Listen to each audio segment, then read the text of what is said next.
Good evening and welcome again, everyone, to the official coverage of the Asrnz 2023 Season 2 GT3 series here at Asrnz. We are definitely up the pointy end of the sprint series. Last round, it's business time. We're at Catalunya in Barcelona. As always, I have a J-Man by my side here for round 6. Mate, how are you doing? I'm great, mate, and yourself? It's good to be back. Another scorcher on the cards for tonight. Yeah, should be an awesome race. The boys are all G'd up, the times are close, and like I said, definitely the business end of the sprint series, at least here. Yeah, mate. Round 6, the final round of the sprint series, so plenty to play for in the teams, and pretty well the pro-ams and the ams, plenty going on down the back there. Let's get some points up, J-Man. Let's have a look at it.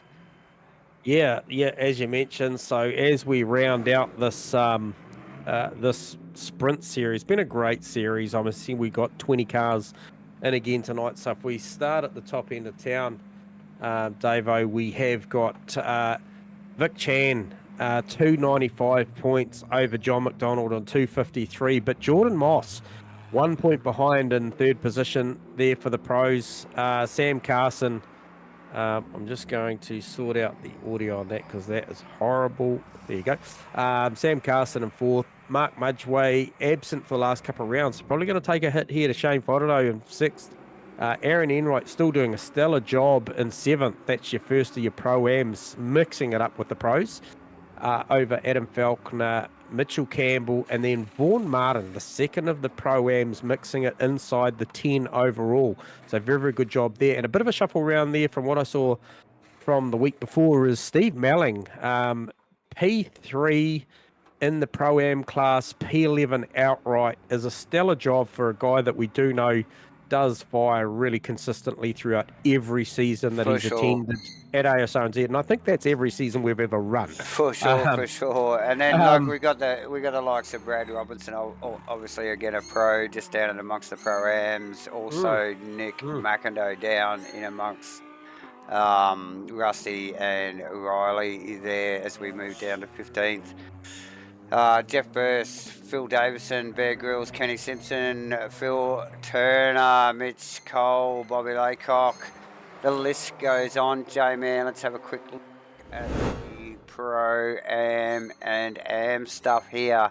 And this is where it sort of gets tight, really. It does. Yeah, it gets real tight there with the likes of, like you mentioned, when we look at it and we see that... Aaron Enright, he's got a bit of a healthy margin over Vaughan. I think he's going to take this sprint title. As is, I think Vaughan's going to hold out second over Steve likely at this point of time. And I think that'll be your podium for that class there. I think Phil Davison's 3-point lead over Bear Grylls and another 3 points back to Kenny. That's a tight battle for the podium there. I think Phil Turner's just a little too far away to make that podium, but those guys internally in that class, Phil Turner's going to battle with Mitchell Cole and Bobby Laycock, Mike King, Rob Penfold, these latecomers as well. They're still taking class points, so there's a lot to play out, and we'll keep up with that as the night goes through, Davo. Definitely. And last but not least, the teams... Yeah, big shake-up here after round 5 as well. We did see, I think it was, Shell V-Power were doing a great job at the start of this season. They've taken a little... And going into round 5, they were... Yeah, they were in second... No, they were in second position. Yep. But the BC Racing number 1 team's doing a great job over 777 Orange. And then, like you say, Shell V-Power, that's your podium there. OES... level pegging with V-Power, though, on the points chart there. So that battle's going to go down tonight to see what happens. So OES will be really looking for Phil Turner to do a great job for them there. And for what I've seen in an unofficial practice, he is looking very, very good. So BC Racing number 2, obviously in there. They're a bit depleted at the moment. The guys are taking a bit of a break. 777 Black and Gear Grinder Racing round up to 7 in those teams. So that's been a great addition to this series, Davo. Yeah, definitely. And it just shows the way it's structured too. Is working awesomely too. So yeah, plenty to play for throughout the season. It's broken up obviously into the Pro, the Pro-Am and the Amateur series throughout the season. We've also got the teams together, and we've got a sprint and enduro series. So heaps going on, mate. Oh yeah, 100%. It doesn't stop here. We know that this we'll obviously get through this one and take a. We've got a bye week, a few of us away and stuff, and then a resubmission for a skin pack for the enduro liveries, which is a cool addition that Asrnz's providing this year, and obviously the opportunity for some new sign-ups. We've seen behind the scenes that we've got the potential for a few new drivers to join in during this enduro season. So, some will take a seat maybe, and then we'll get some new guys. So, pretty exciting stuff. Yeah, definitely. As we just see the guys, running around, starting to bank their opening quality laps there, Davo. Who have you got your eyes on? Looks like Adam Falconer, is it? Yeah, Adam Falconer just across the line there moments ago to put himself in provisional 5th, now down into 6th. Things will move quickly. Sam Carson actually currently on provisional 1st, Gordon Martin, Aaron Enright, Jordan Moss, Brad Robinson, and the list goes on, but changing rapidly, as I think we said. Is that John McDonald just across the line again? So now he looks on point tonight. Well, like I said, he needs to be, given the fact that, John McDonald's only 1 point ahead of Jordan Moss in the overall podium positions for Pro Class. So he's got to do a good job tonight. Yeah, definitely. Aaron Enright jumps in there on a 45.0 provisionally. Pretty good lap. Brad Robinson up there. So we're seeing certainly all the boys, I think, from what I saw in the official practice, Davo, I don't know whether the track's evolved and got a lot better, but the guys are going significantly faster. So Mitch Campbell just popped into the top position momentarily. Yeah, and that's raised my eyebrows because I was looking at that number 4 Porsche the whole way through that 60-minute official practice series session, and it didn't cut one lap. Well, there you go. Wow. So, and just comes out and bam. Yeah, puts it up the pointy end. And we saw this week before where Mitchie went and really took it to Vic as far as nothing in the qualifying laps. Yeah, as we just see Mossy come across the line in the Porsche, and we did talk off air for broadcast about how quick the Porsches were, particularly their 777 Porsches.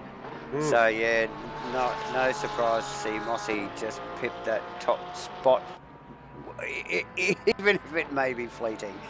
But yeah, good to see. So yeah, plenty of pace on the Porsches tonight. Watch them. We know they're hard on the rears though. The tyres do suffer.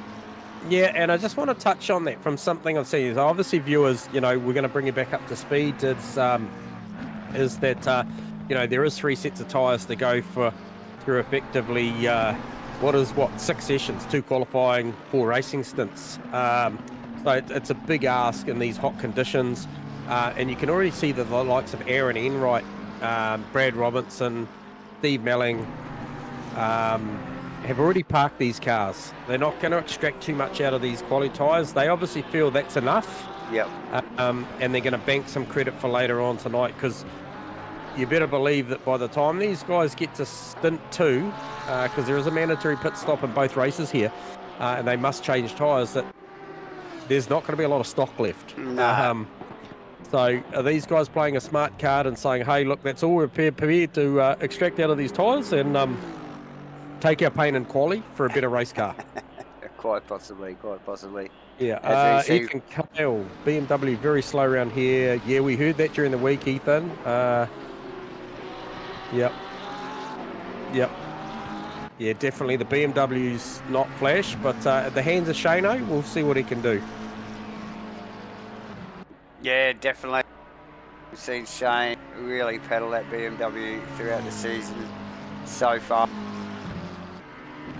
Never really looked comfortable in it as we, but yeah, always pedal it quickly. Yeah, as we see Vic Chan. No surprises. Easily pop that thing up the pointy end. Yep. We saw Mitch Campbell up a little bit on his lap time earlier. Oh, has he had a bit of an incident there? So now he's going. Has he had a bit of a collision? Backwards, definitely in his data there. So we just pick up on Nathan Wilson, newcomer, Asrnz. I think it was his first week last week. Nice work from Nathan in that Lamborghini, holding 10th at the moment provisionally. Yeah, that's a good solid effort. He is up as well. He's looking at two. He's got a couple of tenths up him. Yep. Yeah, maybe just under, but still going to slightly improve. What's that going to do for him? He is going to Brad Robinson there. He's going to beat Vaughan here. There you go. So pops it in the 9th. P9's a good effort. A couple of cars still out on track. He's Mike King, Rob Penfold, Shane Frodo. Mike King actually up on his time in the orange Ruffy Mercedes. Yeah, he needs a fair bit. He does need a fair bit, but he has actually got a fair bit. He may get Rob Penfold here. So yeah, working on it in the Mercedes. Mikey just running through this back complex of corners here. It's a tricky little set of corners here, actually. Very tricky. Just a little bit wide there. Just asked a little bit much of that right-hander, and he's probably going to pay for it all the way down through here. Still up. Yep. Yeah, this will be an improvement. This will be well improvement. Maybe enough. So yeah, was enough for 15, yeah. So, nice work from Mikey King there. Vic Chan still out on track. Nothing spectacular on our data to look at this point. No, so Vic does the job by just over 1.5 tenths over Jordan Moss, which was a very, very close margin between Moss and Campbell. 144.512 plays a 144.515, so that's a bee's dick. Adam Falconer only 3 tenths behind that. Sam Carson half a second. What do we got to do to find a second margin? We've got to go all the way out to Steve Wilton and P12, Davo, to break that second barrier, which is pretty stout effort from these boys. It really does show that how tight it is. The competition's well tight there. Yeah. So as we look down through there, key points to look at there for me, going back again, Davo, on what was the qualifying session. I think Jordan Moss, starting out of the front row, battling in the championship for P2, P3 with John McDonald, who's starting out of P6, is something to watch. We know McDonald's probably a better racer than he is a qualifier. No disrespect, Jono. It's just the way things shape out. And then the other one is probably Aaron Enright. He's in the battle with Vaughan Martin for the honours. I think that is pretty much done now, with about 18 points to margin. But two races tonight. There's still plenty of time for things to go right or wrong. So Aaron Enright qualified P7 over Vaughan Martin's P10. And then I'm going to pick on the next two guys, which will be your AM class, which is Phil Davison's leading that class. He's qualified P14. His nearest rival is Bear Grylls, and he is P17. So Where's Kenny Simpson? Because he's in that fight as well. He's P19. Okay, so it's probably shaken out much how you thought, other than the fact that Mossy's probably got a little bit of leverage over John McDonald at the minute.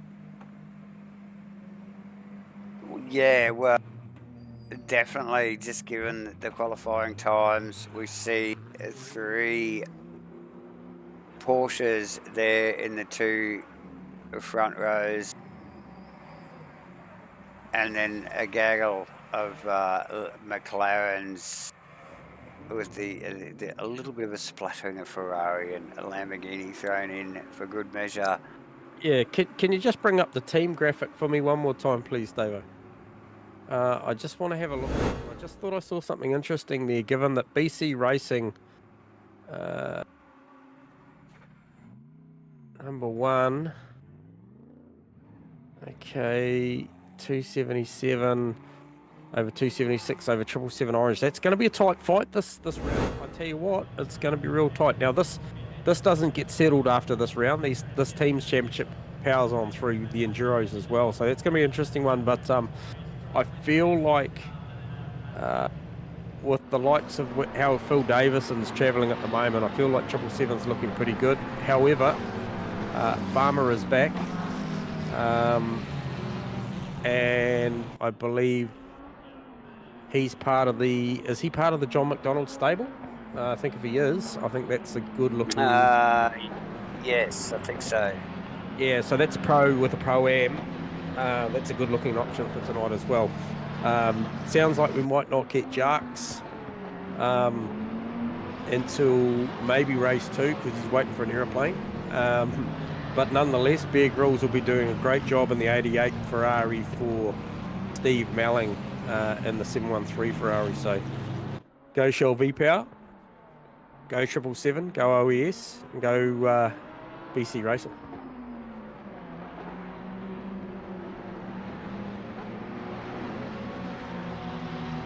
Yes, J-Man, plenty to play for. We've got a respectable 20 on a grid tonight here for the final round of the Sprint Series, rounding out the first half of the season. Yeah, what a great 6 weeks it's been.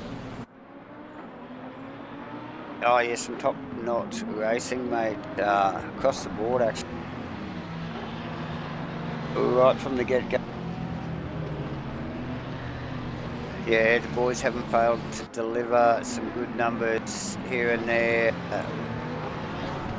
Big field, so yeah, it's been awesome actually. It's a very, very good, solid, clean racing from all. As usual, Vic Chan out in the front, warming the tyres in the Lamborghini. You reckon? I reckon they'll be warm already. Been just a force all throughout so far. Can't see anything changing before the end of tonight. So he just does a great job, especially in those opening 2 laps. Obviously, he backs it up the whole race, but he seems to do this really, really solid job off the start, really put his head down. We've seen him make as much as 1.6 seconds inside the first lap on probably tracks with lesser distance, and then he just maintains it.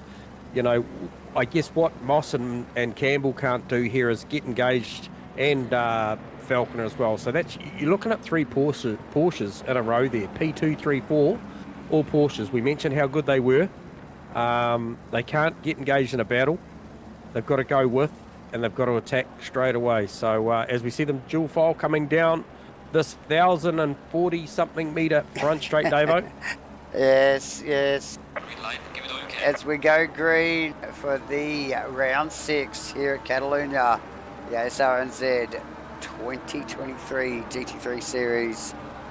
Vic Chan gets a bit of a jump. We've got Mitch Campbell and Jordan Moss side by side. We've also got Carson down the inside of Falconer, and Aaron Enright down beside his teammate, John McDonald. Yeah. I think that's Brad Robinson just in the background there, J-Man. Oh, very, very tight. Nathan Wilson, that is Steve Melling, very close with Vaughan Martin there. Super close. So Nathan Wilson might have just dropped a little bit. Adam Falconer. So Falconer's run deep. He's come back on. He's okay. Just looking for a regain there. Nice and easy. Close up. Good clean start there. Very Poke good. back out the front here. Vic Chan, as usual, just pulls that little bit of a lead. There's no surprise really with these guys battling so tightly. We've got Vic, Jordan Moss and Mitch Campbell going at it in the two portion. Looking for that upper hand. Sam Carson, Aaron Enright, Adam Falconer, John McDonald. Now, John McDonald losing a position. Mitchie down the inside here. I think he'll get this done. I think he's got this done because he's got the little kink there to go through here into this little back complex of corners. Carso getting a lot of pressure there from Enright. So nice work from Mitchie just to get that done. Get it out of the road early. That's Steve Wilton on the back of Brad Robinson as well in those positions. So nice work from Steve. I think past Nathan Wilson, J-Man. Yeah. And possibly Vaughan Martin. I'm sure Vaughan Martin was tucked in right behind there unless he was already in front of these guys. But nice work there. And then we've got Steve Melling, Shane Faraday, Bear Grylls, Mike King, Phil Davison, Adam Falk, Rob Penfold, Kenny Simpson, Phil Turner after lap 1. And it is on as expected. Mitch Campbell making the early moves. Aaron Enright making the early moves on a teammate John McDonald back through. And that is Steve Wilton as well past. Yeah. So have we seen a little bit of a slip up from Enright there? It's allowed both his teammates through there. Yeah, definitely something went on there just off camera that we didn't quite see. I don't think it was a major because he's obviously slipped back, but he hasn't slipped back too far. It was clearly just something that just unsettled the rhythm there. So yeah, that little pack is tight now with that little slip up. Easily done. It can really bunch the field here as we just see, just in the form, Carson really diving deep underneath the back wing of Jordan Moss, teammate Jordan Moss in the Nintendo. Yeah, 100%. Yeah, and I'll tell you what. Tight stuff at the top, Joe, man.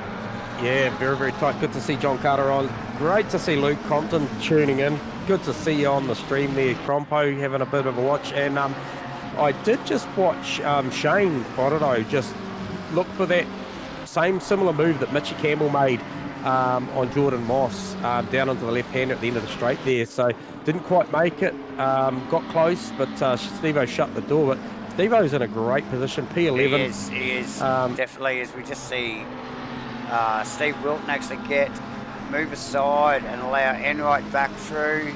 Team orders there, J-Man clear. Possibly, yep.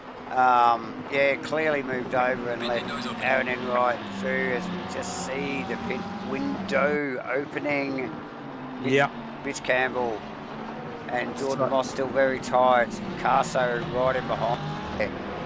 Carso and McDonald there. I think that battle's going to go away. Those cars seem very equally matched. Both McLaren drivers, two different teams.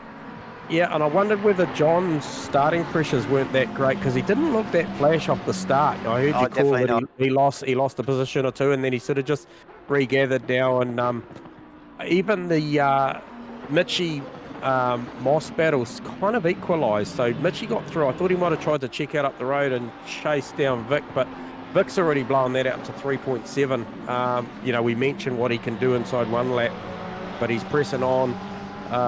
Spending a bit of credit, we've talked about how hot it is out here tonight, Davo, and these guys will be hurting for tyres at the back end of tonight, race 2, stint 2. I think when you're going as fast as these boys, it's going to hurt.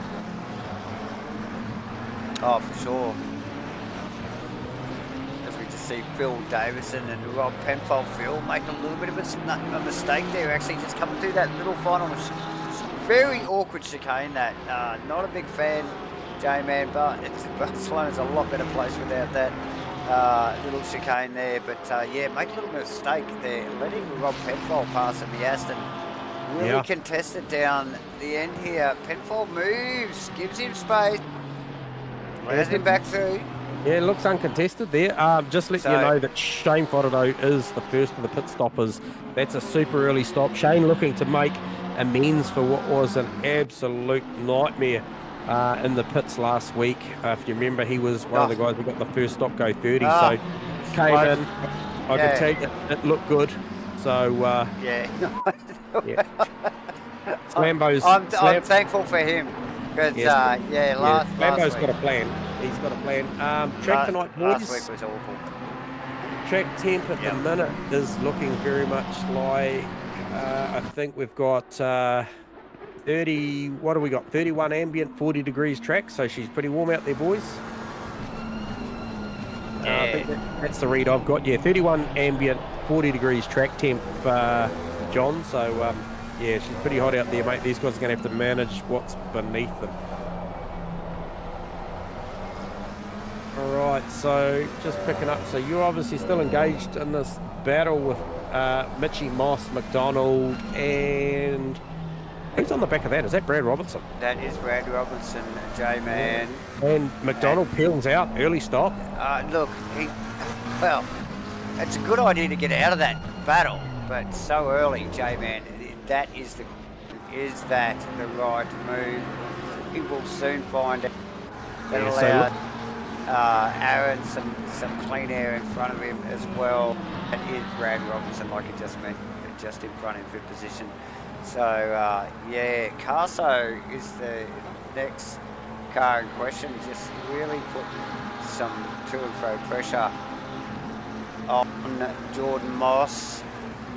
Yeah, I think that's a smart play, A, from Fodderdo and B, from McDonald. Fodderdo was clearly race pace, thinking he was held up by Melling, and McDonald was in that hot battle at the back of who was that, Moss and Campbell, with Brad Robinson looking like he had a ton of pace on at this phase of the race. So McDonald out, may want that clean air, look after the set of tyres, go out there and see if he can make an undercut. And yeah, good looking stop too, I might add. Mikey King in the pits as well. McDonald clear of the lane, no penalties, everything's all good there.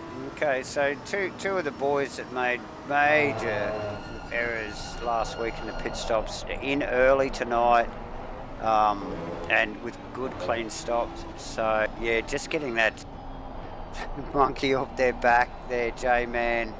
Well, and two guys that one of them we would have called Mr. 1%er. He does all the 1% things right, John McDonald.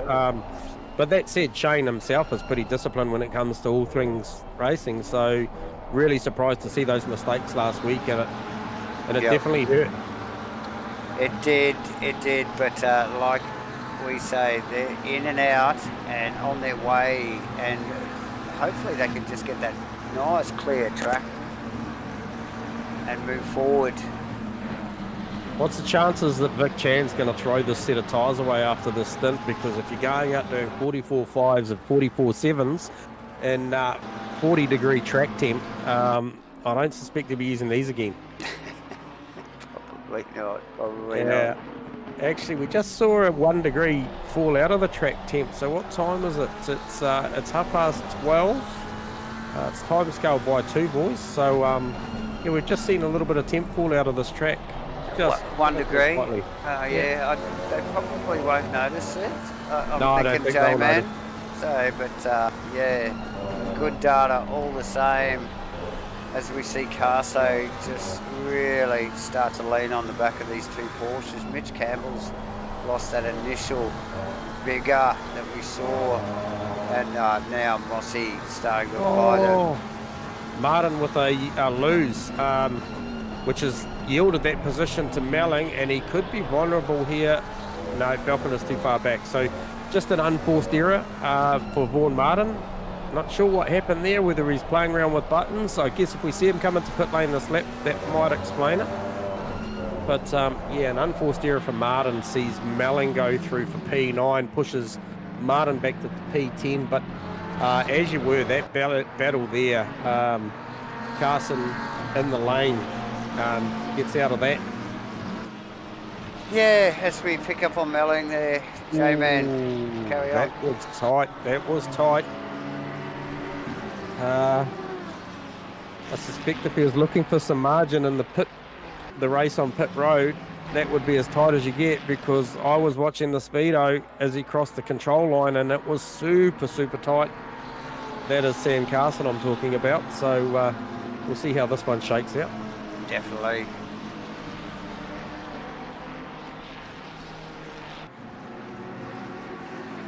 All right, so you've just tuned in. So Steve Melling doing a great job inside the 10. Obviously a couple of one gift there with Carso coming in the lane, but yeah, great drive.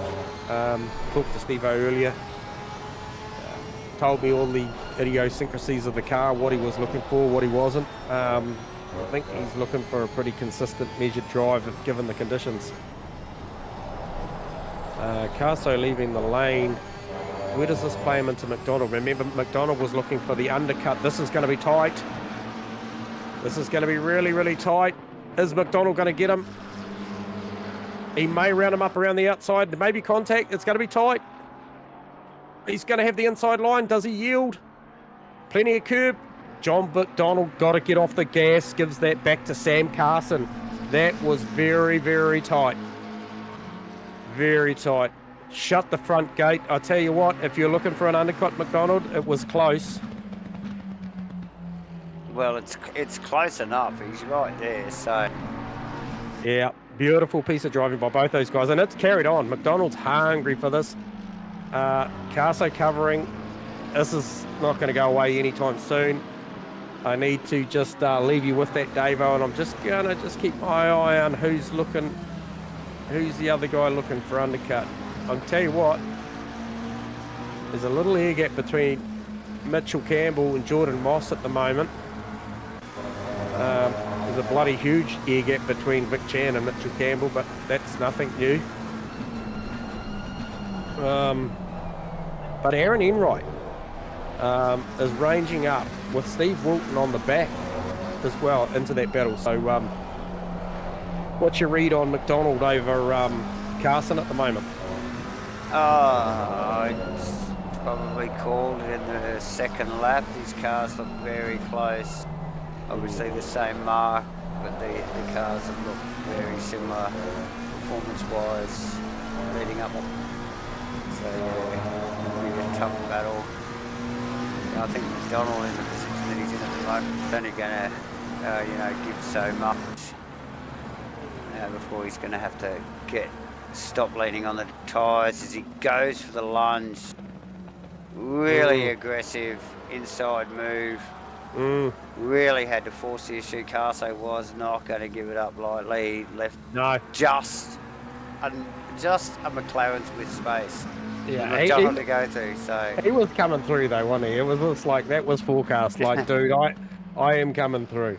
So yeah, nice work actually from both of those boys there. Very disciplined stuff. Yeah, but McDonald really needed to get that done. And that is what a 1,047 metre front straight can do though, right? Even in the same equipment, if you can get under that wing and put yourself in that position. Yeah. So, yeah, very, very good pass. All right, so Stephen Melling cutting some good lap times, mid-45s. He is still hanging on the back of Nathan Wilson. Nathan Wilson in the 331 Lamborghini, second round here. Is doing a great job. He is all over the back of the Weedy Bix car of Steve Wilton. And then obviously Aaron Enright not too far up the road from that battle. So that's a good little battle going on. Yeah, definitely. McDonald, Carson are still at it. Clearly this will not go away with these guys. Yeah, both got their cars dialed in for tonight. Actually, as Carso makes a little bit of a mistake as I speak at the chicane, he gives McDonald just enough breathing space after making that move here. One lap ago, down into one here. Yeah, because you almost feel like, given the you know how consistent those cars are, you know, whoever gets the best run onto that front straight could probably duplicate that move that John just did Oh, on yeah. Cartho. Yeah, Cartho could do it absolutely. back. Oh, for sure. For sure. So, yeah, and you can see that in the body language of the Xbox car leading into that chicane there, that short glimpse we got, where he just wanted to stay super tight with him and get that run, look for that slip, get under the back wing of it. But yeah, you just lose your apexes, don't you, a little bit? Your vision goes away. Yeah, you're almost Very guesstimating difficult. them a little bit, I think, when you're that close. Yeah. So yeah, easy to make the slightest mistake. That's all it takes. But yeah, close battle as Enright and Wilton sort of seesaw here a little bit. Wilton teammate, Enright in front. Wilton's not going to really give him too much grief. He's probably just going to play wingman, I would expect, to Nathan Wilson. Yep. Just waiting to see who's going to blink out of this Campbell-Moss-Robertson battle, because I feel like, you know, they're pretty level pegging on pace out there. We know the Porsche is good, but we know it's hungry on its tyre, so... Well, we were a bit in car there with Mossy there before, just actually coming through that fast right, just over the brow of the hill there that they just came to, and he understeered badly behind Campbell. I'm not sure whether he just missed his turn in or not, but those cars don't look like they've slowed down a hell of a lot, but Brad Robinson's ranged up on that battle a lot. So he wasn't that close before, so that will be troublesome, I no doubt, to Moss, seeing that McLaren in his rear view, Yes. albeit a teammate. Yeah, so the dig is starting to come to play for these guys. As we see Nathan Wilson, he's in the for sure. So the dig is starting to play out. We've even seen Vic on the last lap drop into the 45s, albeit a 45-0. So dig is the tyre dig is very much in play here. Not quite halfway yet. No. So, you know, those guys that pitted early, I'm talking about Shane Fonato, John McDonald, Sam Carson. They'll be hurting at the end. Oh, yeah, I think I can't help but feel like Campbell, Moss, Robertson, Enright. These guys that are running along. Yeah, they may play themselves right back into this, because that 1 degree of track temp we dropped before, we've got it back. Yeah. It's not cool enough. Yeah, so anybody that can would definitely be running long, but these guys are in battle. You know, like that. Yeah. Not only are they running long, but they are in full battle. So, yeah, tough. Asking everything really of the tyre. First in. Yeah, 100%. So that's just raging on too. You know, like they are, like you said, they're pushing. Brad Robertson doing a great job. Brad's one of those guys that races here at Asrnz, and when he is on, he's as fast as any of them. Oh, for sure.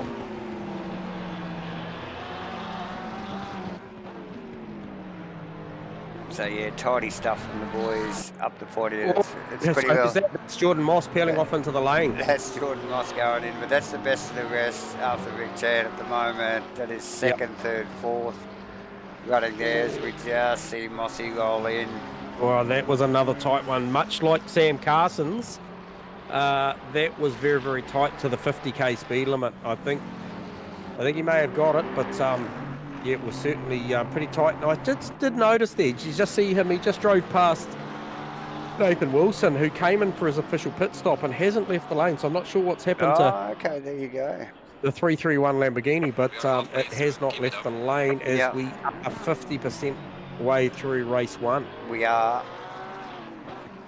So, remembering that this car of Jordan Moss is in battle with the likes of McDonald, Carson and co. McDonald's just coming down through the final chicane. Kind of got a little bit sidetracked there by Phil Turner's line through the the chicane that shouldn't be there. And that's going to be interesting to see how that plays out. He is coming out the lane now. Phil Turner's in the lane.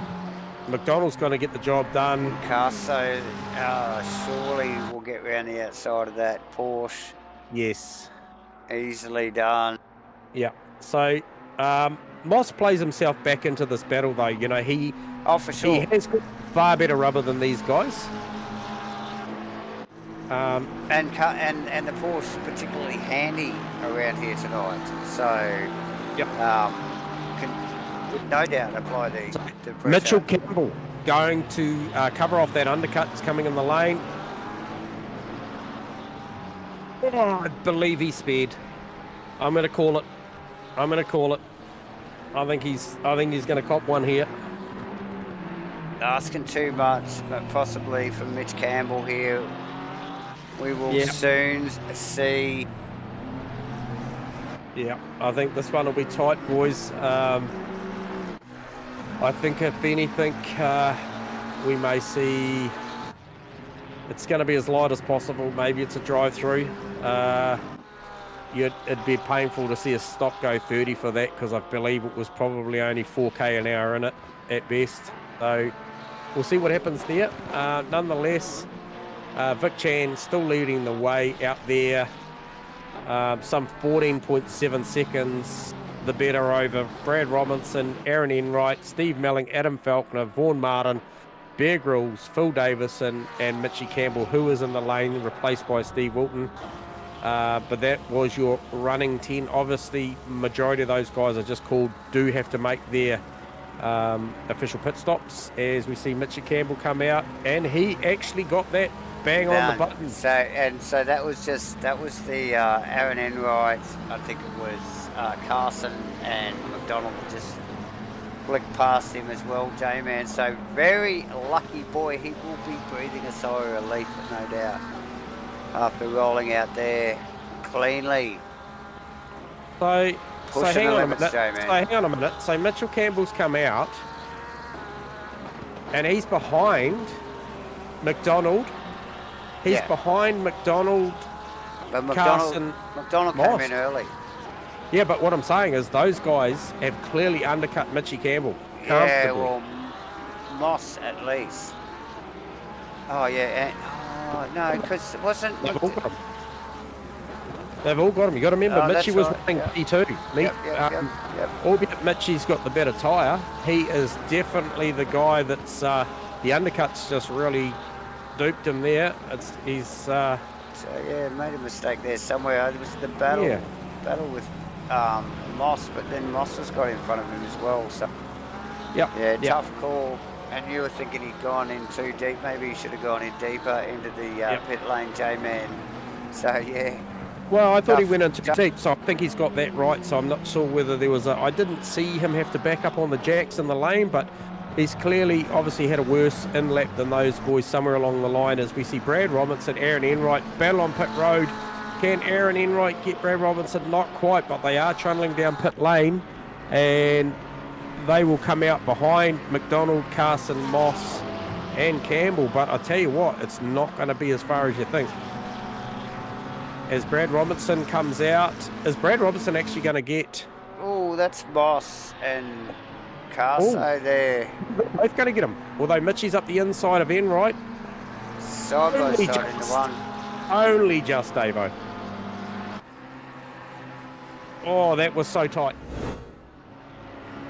So net gain to Aaron Enright as well. So Mitchie Campbell really just not making the best of that pit stop. No, definitely not. And he's going to suffer with that. That's a few positions there, J-Man. It's not just one. It's at least 2 or 3 there. So by my count, it's 1, 2, 3, 4 positions he lost in that. Yeah, tough gig there.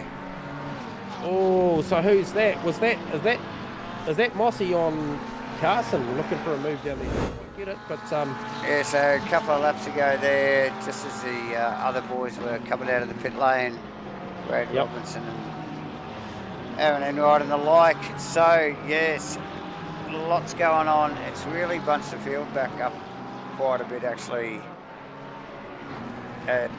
Things start to equalise. Now, Wilton wasn't that far behind Enright as well, so we saw how much pain Mitchie took for the undercut. Bobby Laycock in the lane.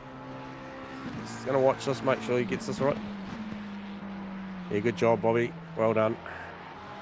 But yeah, just thinking that obviously that hurt Mitchie, so it's going to be interesting to see what it does for Steve Wilton, who was not far off the back of Aaron Enright. Hey, that battle too with Phil Davison, Bear Grylls and Kenny Simpson for the AM Championship is very much alive out on track as well, especially with Phil Davison and Bear Grylls. Bear Grylls has the better of that at the moment, but not by a lot. Just trying to see who that is tucked up behind Bear Grylls. Is that Vaughan Martin? Okay, and Adam Falconer, Steve Melling in the lane. So it's the final few cars actually. There's a little, it's probably about half. Vaughan Martin, Bear Grylls in the lane. Oh, Vaughan Martin looked like he tagged the wall on the way in. Definitely looked like he tagged the wall there, as you can see on the stream. Just chasing Bear Grylls in there, so it's plenty committed. Yeah, very, very committed. Like I said, Steve Melling in the lane as well as Adam Falconer. So that's a race on pit road for those two. As they were very much in battle. As we should see, obviously Vic Chan has already been around. Where is John McDonald? So he is coming onto pit straight now to round all these boys up. Steve-O leaving. Comes out once again in front of Adam, which was status quo.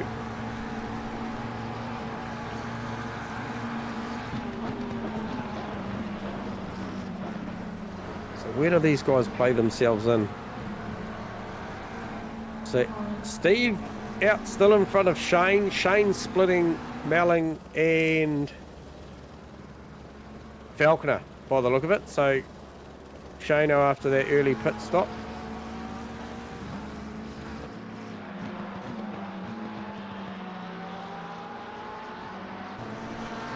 Okay, all right. So that leaves Vic Chan, Phil Davison, and Steve Wilton still to make their stop. So we know Vic Chan will be clear because he had quite the margin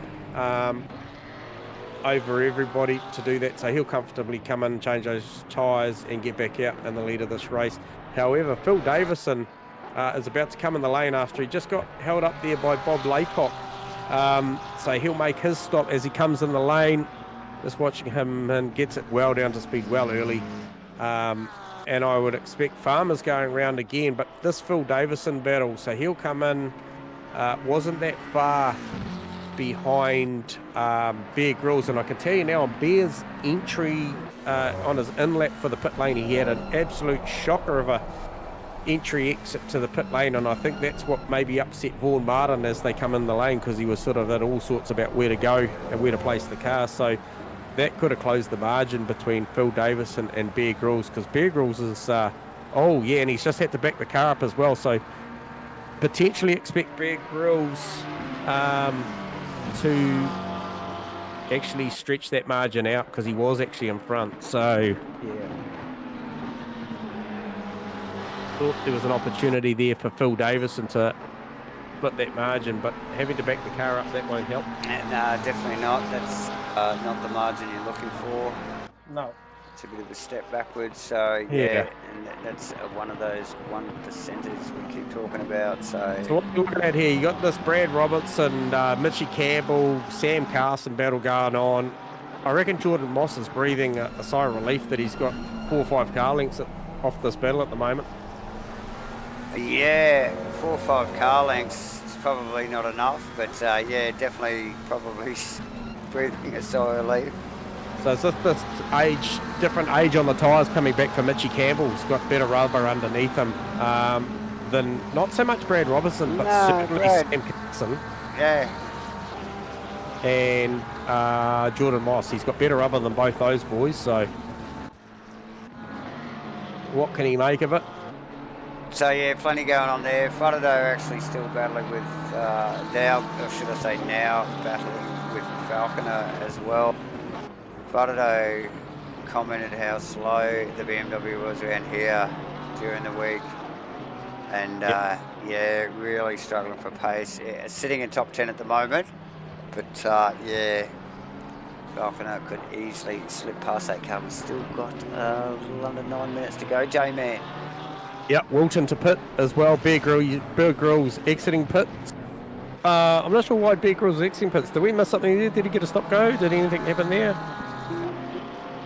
No, I didn't see a stop go come up. Not sure. Okay, so he has lost that position to Phil Turner. No, yes he has. Yeah, Phil Turner he won that battle on pit road, so I feel like Bear went in twice. Oh, but anyway. That's unfortunate there, No, actually. Phil Davison, sorry. That's Falconer just turning Faraday there into one, or out of one, Oh, should damn. I say. So yeah, toughie there for the boys as we just see Vic Tan just to sneak up there. In between them as they recover. Yep. See it again from the heli shot. Yeah, just a tough little moment there. A little bit more pace probably mid-corner from the Porsche and the BMW there. Catching Falconer unawares, really turning Faraday. Yeah, it was a shame. He sort of gave him room, but I think the entry in the mid part was okay. It was on the exit. He probably just needed to pull it that little bit tighter. Yeah. So yeah, easy mistake to make as we just pop back up to this Mitch Campbell, Brad Robertson, Sam Carson battle. That is Jordan Moss out in front of that little thing, and obviously Rick Chan well out in front with 7 minutes to go. J-Man, yeah, Mossy with actually a really nice breathing space there. Yeah, he's got a good buffer, but I'll tell you what, 3.5 seconds, that'll do. But we've seen how these things close up with about 3 minutes to go. But however, Carson, Robertson, Campbell, that's the battle for, effectively to come talk to us in about 6.5 minutes, mate. Who's it going to be? It is. Who's it going to be? I think Carso. I think we're looking at it, to be honest. Yep. But all very skilled. These guys won't want to make too much of an error, either under attack or defence. Mitch Campbell showing much intent and less. Oh man, he nearly lost it there. Mate, as much as he can attack, if Brad doesn't make a mistake, there's no way past that car. So maybe down into one if he gets under the wing enough. But look what it's doing. It's allowing Carso to stretch his legs. So you could be right here. It might be Carso doesn't really need to do anything special other than watch these guys in his mirror go to war. Absolutely. So I'm not sure what happened to Steve Wilton, but he's still in the pits. That's a shame because he was battling with Aaron Enright for P7 and P8, but he stayed in the pits. Maybe the pit crew has done something. Drives through for 88. Yeah, Bear Grylls, too many track cuts, mate. Okay. So unfortunate, but that is such the discipline required. Just looking at, okay, that's it. Phil Turner just stepped aside there for Jordan Moss. He's doing a great job in P2. Great pit strategy. I'm just wondering how much tyres some of these guys have used though in this race one. Is this the race that they've decided to go for it? If Vaughan Martin, the back of Vaughan Martin's Ferraris is anything to go by, there's not much because Just trying to keep up with that BMW at the moment there. He's got that thing all wicked up. Mitchie Campbell down the inside. So, yep, there you go. So that move was coming. He's hungry with 4.5 minutes to go to make this podium as Mitch Campbell. okay, so we will have a quick look at that from way back actually too, J-Man coming out of 2. That's Carso. A little bit back on him there, so he's made a mistake in one and through 1 and 2. I tell you what, he's a half a chance. The back, so he's a half a chance on Carso here. yeah, so Carso, early stop for Carso as well, J-Man. We talked about this earlier. Done. Yeah, and I think it was all from Carson. There. Carson's lack of pace actually, I think, prompted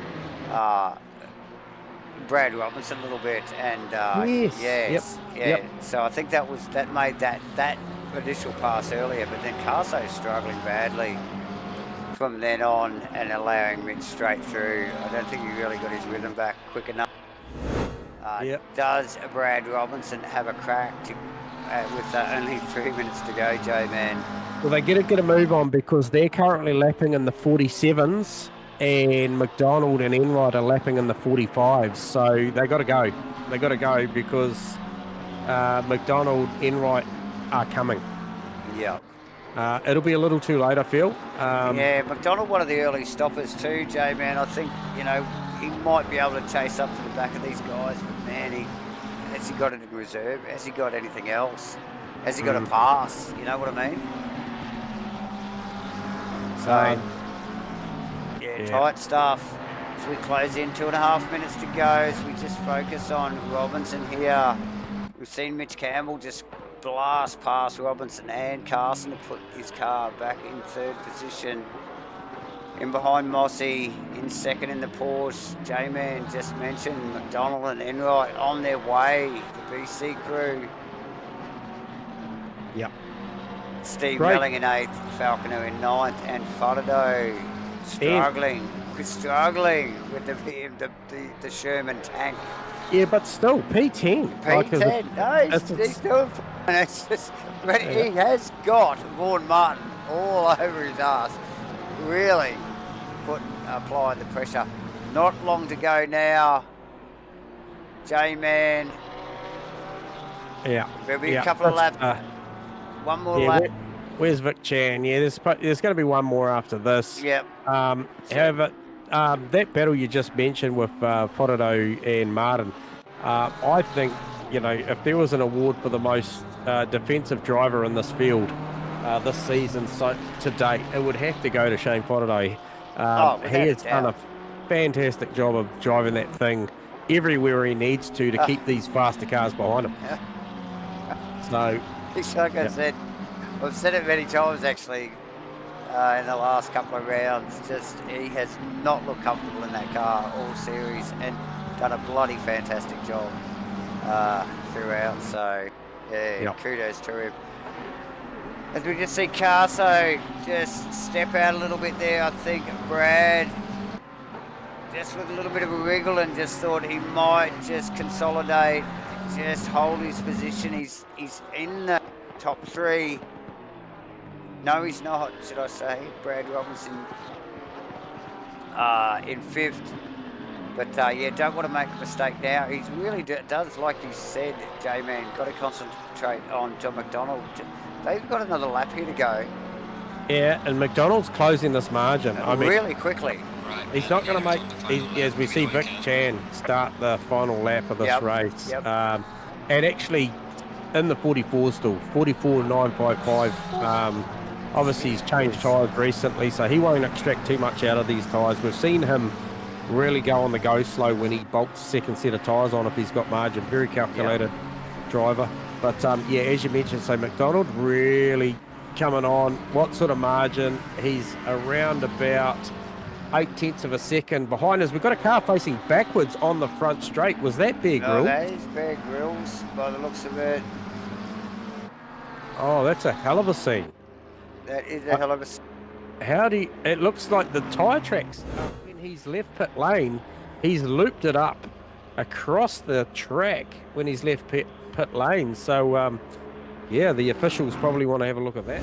race as well. That's a doozy. Yeah, baby. Fodado and Martin's still going at it. Still at it. How's McDonald going? I don't think he's made enough inroads into Robertson. I don't think so either. Yeah, great job, love. No, yeah, definitely not.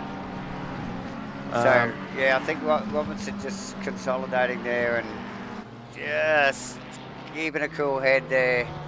Is Vic Chan just coming around the last chicane, penultimate corner now, to round out what is another victory. The guy's only been beaten once in the sprint series. And bringing it home in P3, so solid result for Mitchie over Sam Carson, Brad Robertson, John McDonald, Aaron Enright, Steve Melling, not that far behind Enright. No, yeah, so, yeah, well done. Steve Melling in 8th position, Adam Falconer in 9th, and Fodado losing out there. The cameras just picked up on Hikes, to Vaughan Martin. So Vaughan passed, Vaughan passed on Shane Fodado with Phil Davison rounding out there. The 12th position. Yes. That is Mike King and Rob Penfold just tucked in behind him. Phil Davison, 12th position, and Rob Penfold. Who's that chasing Rob? Is that Kenny Simpson? That is right across the line. That is Kenny Simpson. Yep. Bobby Laycock, 15. Phil Turner, 16. Bear Grylls, 17th. Steve Walton, 18th. Mitch Cole, 19th. Reese Penfold. Reese Penfold must be late to the thing. We didn't see him in there. So, and then Nathan Wilson, Damien Jones. So Reese Penfold and Damien Jones basically got the cars to grid ready for race 2. So that's going to be cool. Awesome stuff, J-Man. Yeah, that's a great effort. So once again, congratulations to Vic Chan, Jordan Moss, Mitch Campbell up that podium, and we shall get into it straight away so we get a chance to take a break. So first cab off the rank. Where is he? There he is, Mitchie Campbell. See if we can drag him down here. Can I? Oh, I can't drag him. I've got to go and rightio.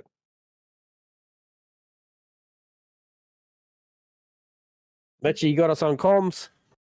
I do, boys. I do. Mate, what a drive. P3. I'll happily take that. Coming into the pit stops, I wasn't feeling comfortable. The tire pressures weren't great. Made an adjustment. Don't know if that went in my favor, but the car was really, really hard to drive. But thought I was going to get a drive through too. Came in really hot for the pit stop. That worked out all right. And yeah, mate, that second half of the race was bloody tough. Yeah, I might have called that on the pit stop, mate. That must have been literally just touch and go, because I thought you were 4K an hour overspeed, but nonetheless, you got away with that one. And really, really dominant couple of passes on Brad Robinson and Sam Carson, mate. Yeah, very, very, very accurate moves. Car looked good. You obviously had the benefit of a fresher tyre, not so much over Robertson, but over. Yeah, so I think he pitted after me, I think. So I was expecting him to sort of run away with it, and then I was sort of able to manage a bit of a gap and just stick with him. If I didn't have the slipstream, I think they would have run away. But yeah, managed to stay with him, and then sort of I think it got a little bit busy towards the end, a couple cars. And then yeah, just a bit of luck. Just I think Carso braked deep, so picked him off, and then Brad Robertson just ran deep, I think, and picked him off, and then held him off. So a lot of fun, that one. Yeah, no, it was a stunning drive, Mitchie. Well done. Good luck sifting through what rubber you've got left for the next one, mate. I'm sure that'll be a challenge. Yeah, cheers, dude. It certainly will. Track temp's hot, so I'll just make do with what I got. Good luck, buddy. Hopefully we get to talk to you in another 40-odd minutes, eh? Good on you, mate. Fingers crossed. Well done. That is Mitchie Campbell that takes out P3 race 1 and round 6. Next cab off the rank is we do have the very, very fast Jordan Moss. Grab Jordan Moss down here. Mossy, you got us on comms? Yeah, g'day, guys. Mate, great drive. Best of the rest, P2. What do you got to tell us about that one? Oh, I came into it feeling reasonably confident. I knew I had some good pace. cocked up my my stop unfortunately and let JB and Caso past, but yeah, sort of managed to catch them again, and then unfortunately JB had a little stutter and I got him, and that was sort of it. Yeah, yeah. So no, definitely a great drive. Obviously Vic down the road, but mate, you got those Porsches, especially the 777 stable this week. Really come to terms with what's going on out there, with especially with the heat. I kind of thought that we might have seen the Porsche fade at the back end, but no such drama for you. No, I was actually quite surprised. The tyre wear hasn't been as bad as I was expecting. I managed to sort of run a reasonably high TC and maintain pace, so reasonably happy with it. Yep, and got plenty of tire left for this next one, or going to struggle a little bit? No, I should be all good. I've got another freshie for quali and race, and then I'll chuck my second stint tyres back on, so I should be all good. I've just got to make sure I get a good run out of it and don't burn them up too quick. Yeah, good work, Mossy. No, that's a solid effort, mate. Obviously, still well in the fight at the moment. With McDonald, obviously there was a 1 point margin that goes in favour of you for that one for the second points of the sprint championship. So I'm sure that's in the back of your mind. So go well in the next one, mate. We'll be watching. Yeah, cheers, guys. Got to watch out for that Caso too. There'll be no You team do. orders. Yo, yes, definitely. She's all on, boys. No, good stuff, mate. So there you go, viewers. Cheers, That's guys. Jordan Moss for P2 race 1. Well done, Jordan. Cometh the man, cometh the minute. This guy's got an embroidered seat down here. You got us on comms, Vic? Yep, copy. Right. What do you got to tell us out there, other than it was hot? I'm listening to everybody's battles or their awesome battles, and I feel like chucking a meme up that I'm missing out. Hey, well, mate, like at the end of the day, at least, with the lack of airtime that you get because you're in a different postcode on the night, you've got plenty to watch later on. But so obviously the Lambo, you've got a great setup looking like in there. Everyone's dealing with Deg. I did see you slip into the 45s at the back end of stint 1, but not really too bad. So seems okay from your end? Yeah, towards the end of the stint, the tires obviously start to fade off, so I didn't want to try and push it too much because I'll be sliding everywhere and making it worse. So I just managed the gap really. Yeah, so, and I mentioned during the stream, Vic, we saw you in one of the previous rounds come in, do a late stop like you do, and really roll out of it and not take too much stress out of that second set of tyres, race 1. Was there a little bit of that? Because I thought that you pressed back into the 44s at the back end of that, so you've obviously got a little bit of a different strategy going into this next one? Yeah, I was gonna fall back and even just stop at the line before the timer went so we don't do another lap. But then I thought I was bored, so I just did a quali lap. Yeah, I saw that. Like, you're definitely pretty quick at the back end. Hopefully you didn't stress that tyre too much for this next one, but I think you got a bit of pace in I'll hand, use mate. those tyres for quali, so we'll see how he goes. Okay, mate. Yeah, quali was pretty tight. It was, what was it, 10th and a half or something like that? Yeah, it was really close. Those Porsches are quick. Yeah, so no, awesome. Another awesome display. We did mention you've only been pipped for that top spot once this season, so really outstanding sprint series to date. I think we could pretty much congratulate you on the title already. Definitely. Yeah. It was mathematical coming into this, but it would have required a disco, I think, mate. So yeah, well done on that title. The rest of it's undecided though, Vic, so plenty to play for beneath you, but best of luck for the next quali and the next race, buddy. Oh, cheers, guys. Cheers, mate. Good work. Vic Chan, everyone. Yeah, Vic Chan. So that's another one done. That was race 1, round 6 here at the back paying GT3 series at Asrnz. Davo, we'll take a break. Yes, definitely.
Welcome back, everybody, to the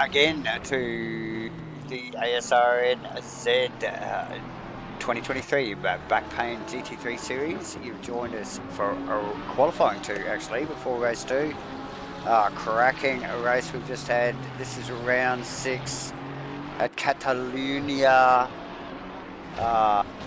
J-Man, back from a quick bevy at the bar and back in the comments box, my friend. Yeah, we got some takeaways as well, so we're good. We're good to go. We're good. We're good for another 40 minutes plus as the boys just whip out into qualifying now for Q2. Yeah, Q2. Good race. First race there, J-Man. Oh, just fantastic. We're going to use that. Thanks, Rusty. No copyright on this one, but yes, Vic Stappen. We're going to take that. Vic Stappen takes victory over Jordan Moss over Mitchie Campbell. And Mitchie Campbell, I thought, did a great job at the back end of that race to come through. I thought he kind of got duped in the pit stops, but he really did come strong. Well, he did, Yeah. J-Man. But he come back through, which was, and even himself in the driver interviews, he was a little bit surprised that he got on back past. Who was it, McDonald and? Yeah, McDonald and obviously Brad Robinson, as well, so, Sam Carpenter to take that. So it was earned. It was definitely earned. Definitely. I felt like he lost that out on in the pit lane, really. Quick catch up on the chat. Yeah, I agree, Rusty. Jordan is really dialed in that push at the moment. And yeah, I've got to just acknowledge Phil Davison at the moment. This guy literally wears the community, his 777 Racing Stable plus Asrnz on his sleeve. He is a great advert for what is sim racing in the modern era. Pretty committed. So shout out to Phil for a great drive. I think he did himself a world of favours to try and secure this AM Championship in the sprint series. Oh, for sure. Yeah. Nice work so far tonight, J-Man. Yes, the girl did swing past the comms box with the drinks trolley. She always does. We are well prepared as we see the boys come round for some indicative laps. What are we saying? A 44.9 from John McDonald, Davo. Yeah, tidy stuff from John there, actually. Look, he really did get duped a little bit in the pit stops as well, coming in extremely early. But that car, look, I really thought it had more pace than where it landed in the race, mate. So you can see what John does for race 2, as we just see the cameras on Lucas Saar, who's also ducked into the server as well. Yeah, so and obviously we talked about Reese, Penfold, and Jarvis also joining us as well in the intermission. So good stuff to see those boys in, making it for race 2. Jacques up in provisional 4th in one of the repower Ferraris. J-Man. Yeah, fresh off the plane, but such is the deal when you join a team here. With 3 cars in a row. That car's supported via setups via Shell V-Power, which is Steve Melling and Bear Grylls. So did talk to Steve-O early and basically said he'd swung the spanners at that car for Jarks. So Jarks basically had to jump off the plane, jump in the hot seat, and he would be good to go. Rest assured that Steve-O's engineered something that's going to be capable in Jarks' hands. So great to see them on track. So yeah, like I said, we did have, I think, 20 in race 1. We were looking at 22 in race 2. So great job there. Just picked up 2 earlier, just talking, I mentioned at the top end of the stream, Steve Melling parked the car early, so did Aaron Enright. Talked to Steve-O earlier tonight about the opportunity that this race 2 was going to start at, I believe, 2 o'clock in the afternoon, time scaled times 2. It's going to get pretty hot out there, so I think those guys that did save a bit of rubber for the second stint of this one, as we heard, Mossy's kept a brand new set there. I think the guys that probably used their best set in the second stint are really going to drive forward maybe a little bit of a Mitchy Campbell scenario at the back end of this race, like what we saw for a few other guys. Yep.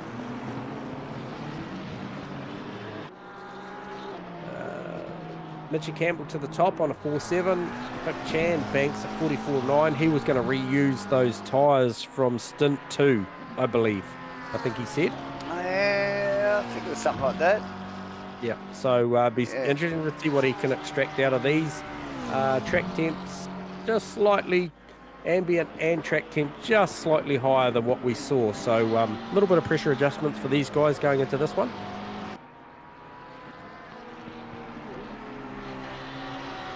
Probably not so much for quali, Davo, but you know, if we see this temperature climb, because the current time is 1 o'clock, these guys won't be going racing for another 50 odd minutes. So expected to probably get a little bit hotter.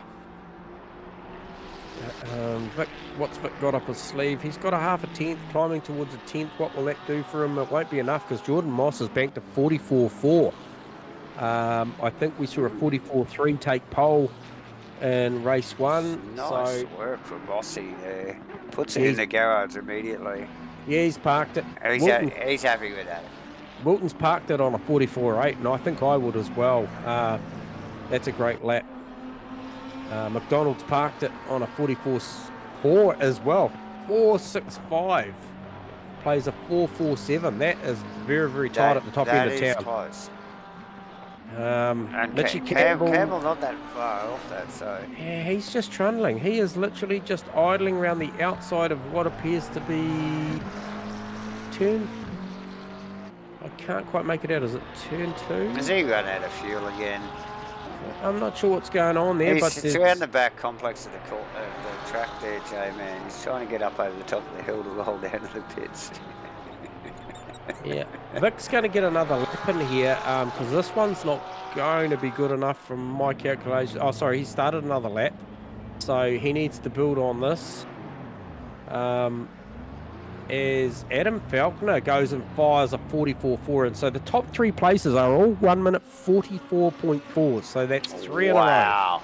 A 47, 65, and a 75. Nice work from Falconer, actually. I was just watching his time. Yeah, he's banked that. He's going to park that. Yeah, as you would. Mitchy Campbell, I'm not sure whether Mitchy's having some techie issues, but he might want to hit. He's kind of off the race line, so he's probably pretty safe there. That Falconer lap knocks Wilton back a number. Brad Robinson's banked it in P8 provisionally, now P9 because somebody else has got him. And I just went up to 7th. That would be the one. Damien Jones currently sitting P2.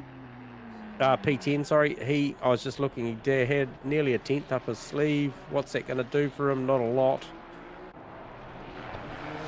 He needs a lot more. 20 seconds to go. He is going to get one more shot at this. Yeah. I can tell you, Vaughan Martin's banked a lap. That's it. Reece Penfold, he's banked a lap. That's it. That's P11, P12. Mellon's still 13th. out there. Yeah, he just went up a position or two to 13th. So there you go. Mitchell Campbell's into it. Oh, he got across the line. He's going to have a go. He is going to have a go at this. I'm wondering whether he let that tyre cool down. Stay down on track and just let that tyre cool off, Davo. Yeah. Interesting. No, he's aborted. Vic Chan's aborted as well in 6th. Okay. So that reused tyre for Vic didn't quite make the grade. Steve Melling 4/10 up. He is. What's that do for him on a 46.2? And that would put him in 12th, maybe, in front of Reece. Could do, yeah. Could him right behind Vaughan Martin. If he can carry on with it. He's just dumped a bit. I think that Sharks is tucked in behind him there, actually, as well, J-Man. And Jarks is on a lap too, right?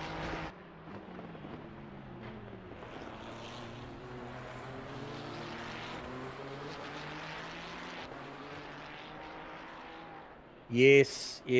What's that? Oh, yes, they're a great bunch of lads. They are as quick as butter hitting hot Teflon. Yeah, pretty sums it up for those boys for sure. Jark's slightly up as well.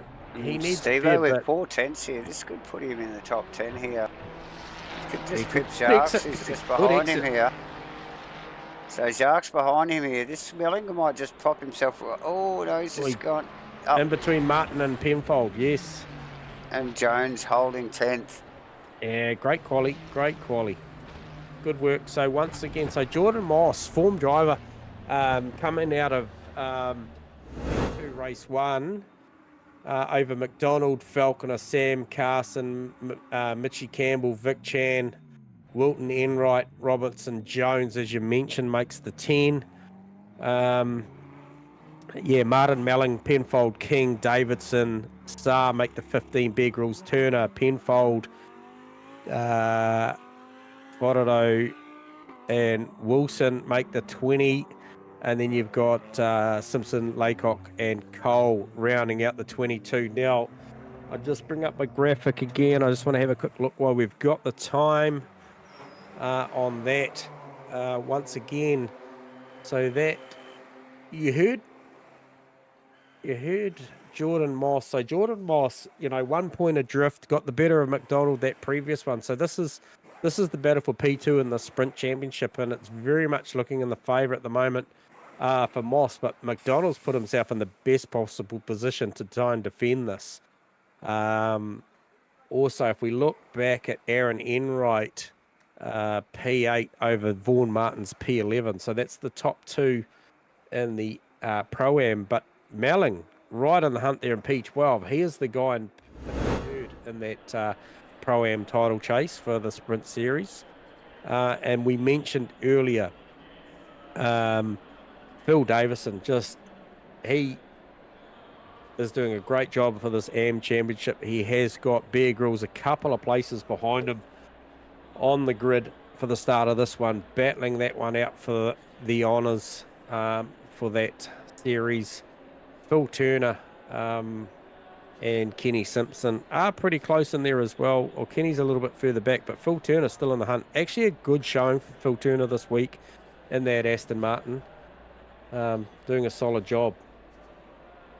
Yeah, Falconer P3. That's a great job. So a couple of little standout things there. Obviously, OES boys positions with Faraday well done in the field, and Vic Tan on the 3rd row, J-Man. But yeah, look at those Porsches lined up. McDonald. Yeah, so the thing with Falconer is actually Falconer did a great job in Q1, but something happened. I don't know if he got a bump, but we ended up seeing him out in the kitty litter at turn 3-4 or something like that. That's right. And he had to recover. I thought he did a great job in recovery, but really we probably didn't mention the sort of pace that he did have, because he was well deserved of being up there in that top 5. So if he can keep this thing clean at the start of this one, expect Falconer coming out of that 777 stable. You could pretty much bet that 774 car is modelled off the 777 that made pole position. So watch that 774 car of Adam Falconer this race. John McDonald's going to have his hands full, I think. Yeah, for sure. Plenty of talent out there in the top 10 and beyond, J-Man. Great start opening lap, I might mention, to that first race too. Really, really tidy. The boys, heaps of respect and discipline. For sure, yes. So yeah, a couple of extra heads in the door between race 1 and 2. And no mucking around for Reese in the murdered out Lambo, straight in there into P13 behind Steve Melling, just in front of,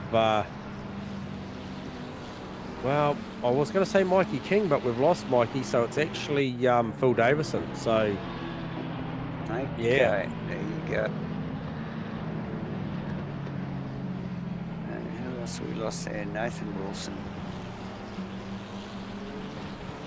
Okay, so he's still 22 on the grid, I believe. So that possibly would have made 24 had of those boys still been here, which would have been a great showing for the final round of the sprint series. Obviously, you know, a lot of the guys looking towards the overall.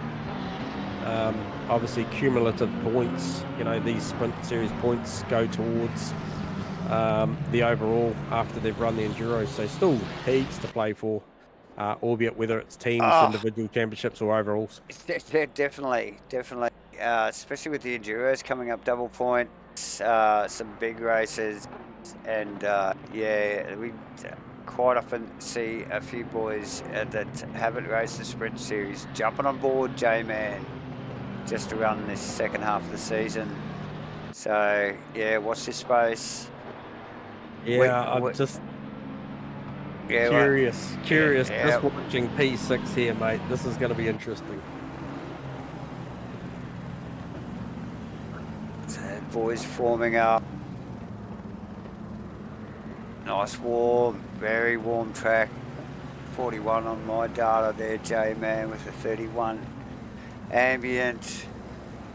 So they line up for race 2 here. Round 6 at Catalunya. 2023 Asrnz back pain GT3 series, ladies and gentlemen. This is the last of the sprint rounds for the year, for the season, for the year 2023.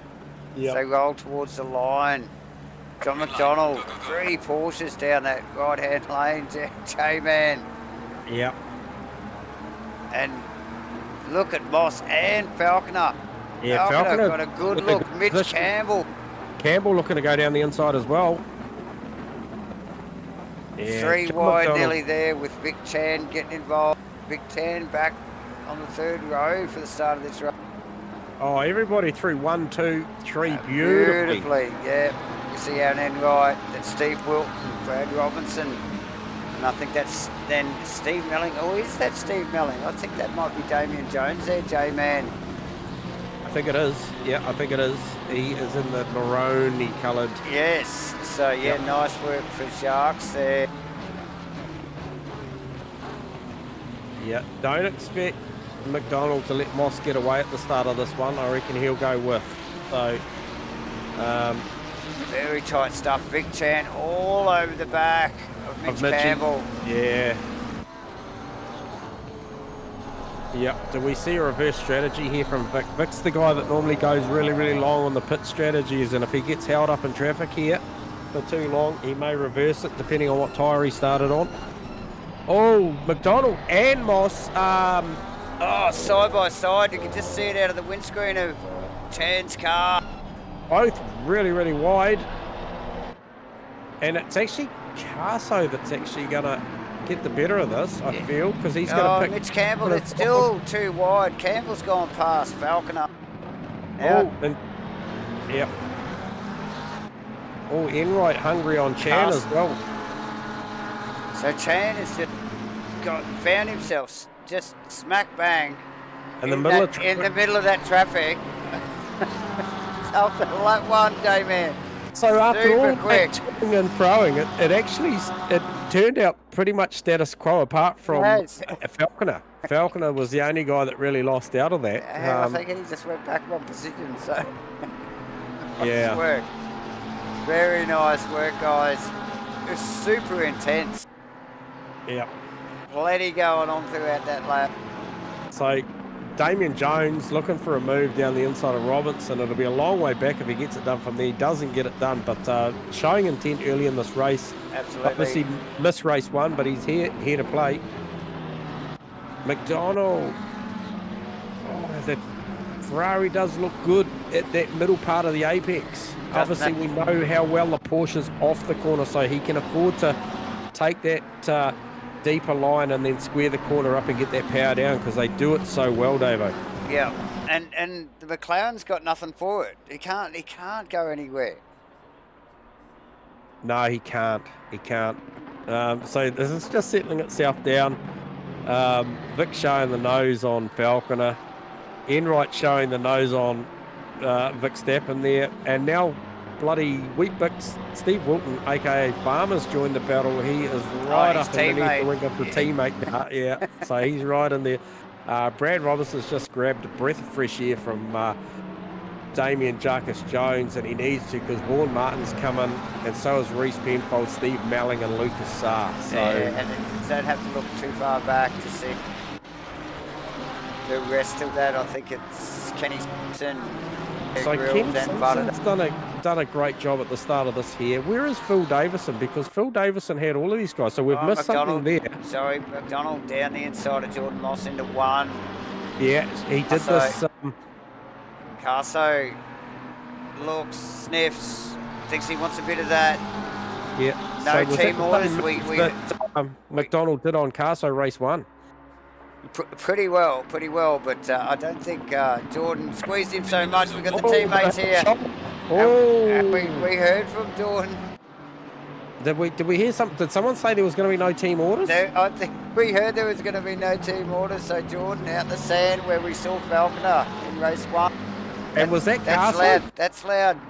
That has allowed Carso, Mitch Campbell, and now he's got Big Chan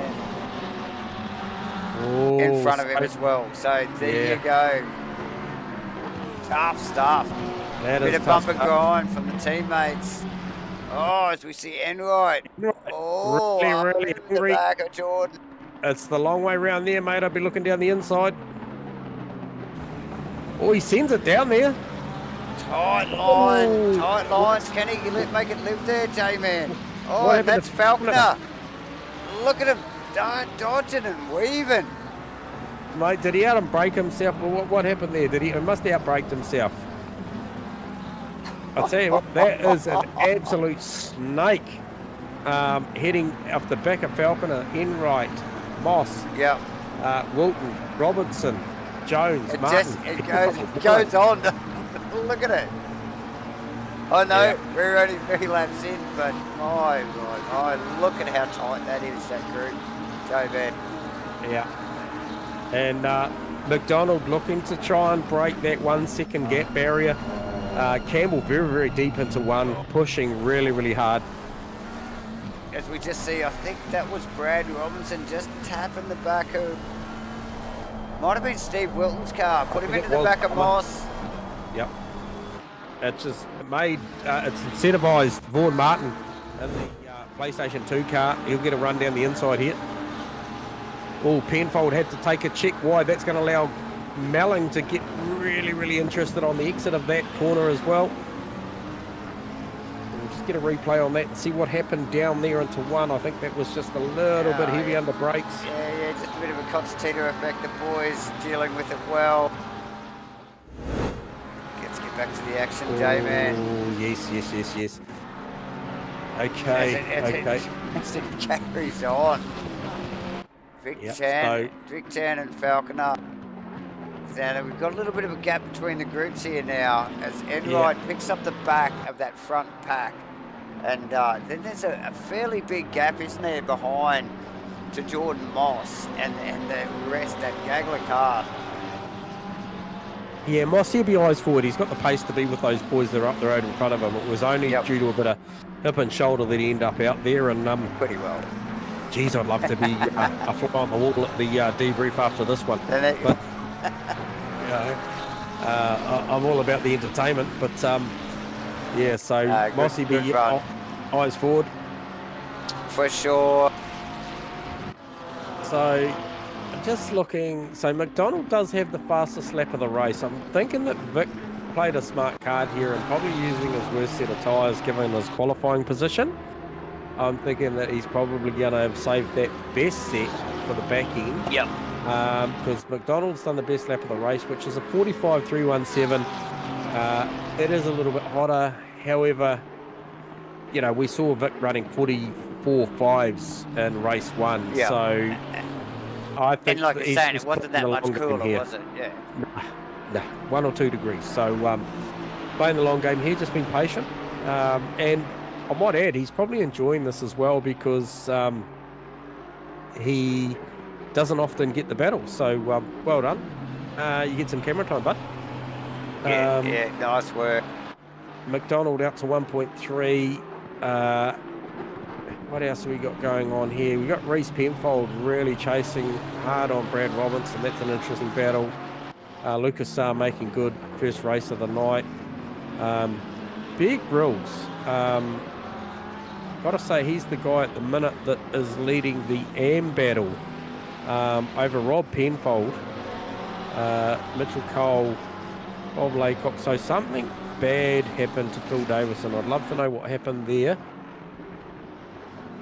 But, yes, I'm not sure. And also, Steve Melling, Shane Fodderdo and Kenny Simpson, why you're not seeing those guys is we did all miss it. They made their pit stop. So Melling and Fodderdo going at it on track for P20 and 21. That is for position, but they have made their official stops. Now, that's really early, Davo. Oh, yeah, especially in this heat, man. We saw it in race 1. Tyres really suffer. Brad Robinson to pits, Jordan Moss to pits. Some of the top, yeah, let's not even 10 minutes into the race. No, I think we probably saw Melling and Fodderdo at 7.5, 8 minutes in there. Yeah. The second it got in there, they must have had some pretty ordinary rubber on the start of that race. So yeah, kind of wondering if Vic doesn't get past Campbell here, whether we see Vic go early. Yeah, well, look, if Vic's just not doing his Vic things at the moment, so you would expect him to just get out of this battle, get a new set of tyres on. He sort of hinted that he might have had a fresh set of tyres. Yeah, but we weren't sure which end of the race he was going to put them on. I don't think this is the end of the race he's got them on. He's running on a set of worn tyres, just dealing with the field. Moss out, Robinson out. So first pit stops clearing. And that's coming just in front of Melling and Fodderdo, like literally just 10 minutes in. So early stops. That is Big 10 straight in.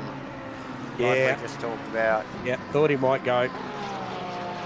Bang on the button on the pit limiter too. Very, very accurate. Damien Jones also in. Yep. So good work there. Early stops, J-Man. Really are. Yeah, you'd like to think that McDonald's maybe put his best set of boots on at the start of this one and can try and stretch this one out for as long as he can and try and make a good overcut here. Yeah, it does look hard to overtake here, Rusty. I got to agree. Other than the big dive down into one or potentially the dive down the inside. Yeah, up the back here where we see Robinson and Co just coming through now. So yes, very tricky, very technical. Vic Chan is going to be looking to get out in front of, I guess it's going to be Jordan Moss and Brad Robinson, which you'd expect him to comfortably do. He's leaving the lane now, and Mossy is just coming onto the front straight, so no dramas there.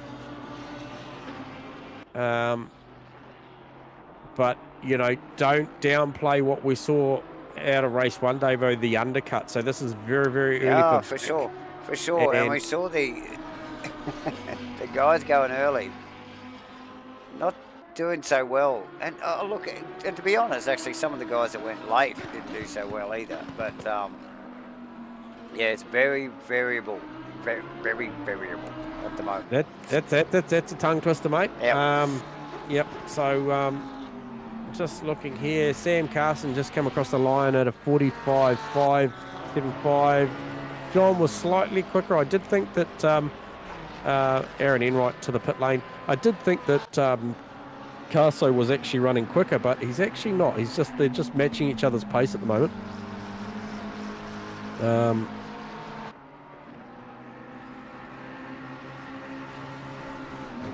Okay. So Aaron Enright in the lane. Who else we got in the lane? No, that's it for now.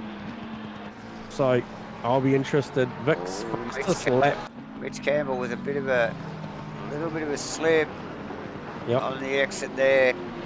Gave opened the door Really? to Falconer. Really opened the door to Falconer. Falconer probably might have just backed out of that a little bit. Didn't really want to compromise his race. He knows that car's quick tonight, J-Man, and he knows he can take it to Campbell cleanly. And no use getting tangled up so early in the race. Yeah, it's too early. It's too early. You know, you don't want to go before the stewards over something that you might be able to do a little bit later on cleanly. So good, well played. I'm keeping my eye on the background on Vic Chan to what sort of lap time he can run now. He's off on his own, and I am banking that he's probably put his best set of rubber on. So we'll see what he can do. Yeah, I got to agree, Rusty. Enright has been outstanding this season. I feel like after a couple of great performances at Misano and the ROC series and the like, I think pedal upgrade and hardware upgrade and got himself dialed into that sim rig. He is really potentially probably his last season as a Pro-Am, in my opinion. He is right up there battling with the guns these days. So yeah, well done to Aaron Enright. I agree. For sure. As we just see Mitch Gamble enter the pits. Yep. Probably had a little bit of a camber adjustment on the way in via the wall. Yeah, this we're trying to cover off Vic, but I don't know if he's going to be able to do it. Wow, the entry's got anything to go by. Let's hope he just gets this sorted. McDonald continues out in front. J-Man.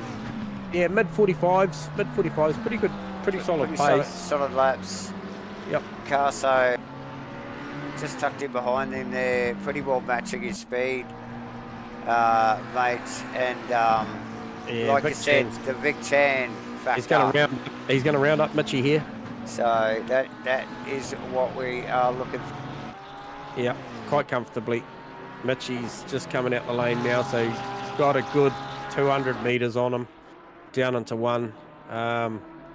So that is the pace, and you've seen the pace. So the pace that Chan already on 44.9, so yeah. So easily 6/10 faster than the rest of the field. So yeah, McDonald and Carso, you're going to have to go faster. Yeah. But 24 minutes to go. They'll need more. Wilton in the lane. And a pit stop to boot. Plenty going on. Good work, Farmer. Got that thing arrested down to 50k well and truly inside the line. Good work. So that was Farmer coming in from P5, Davo.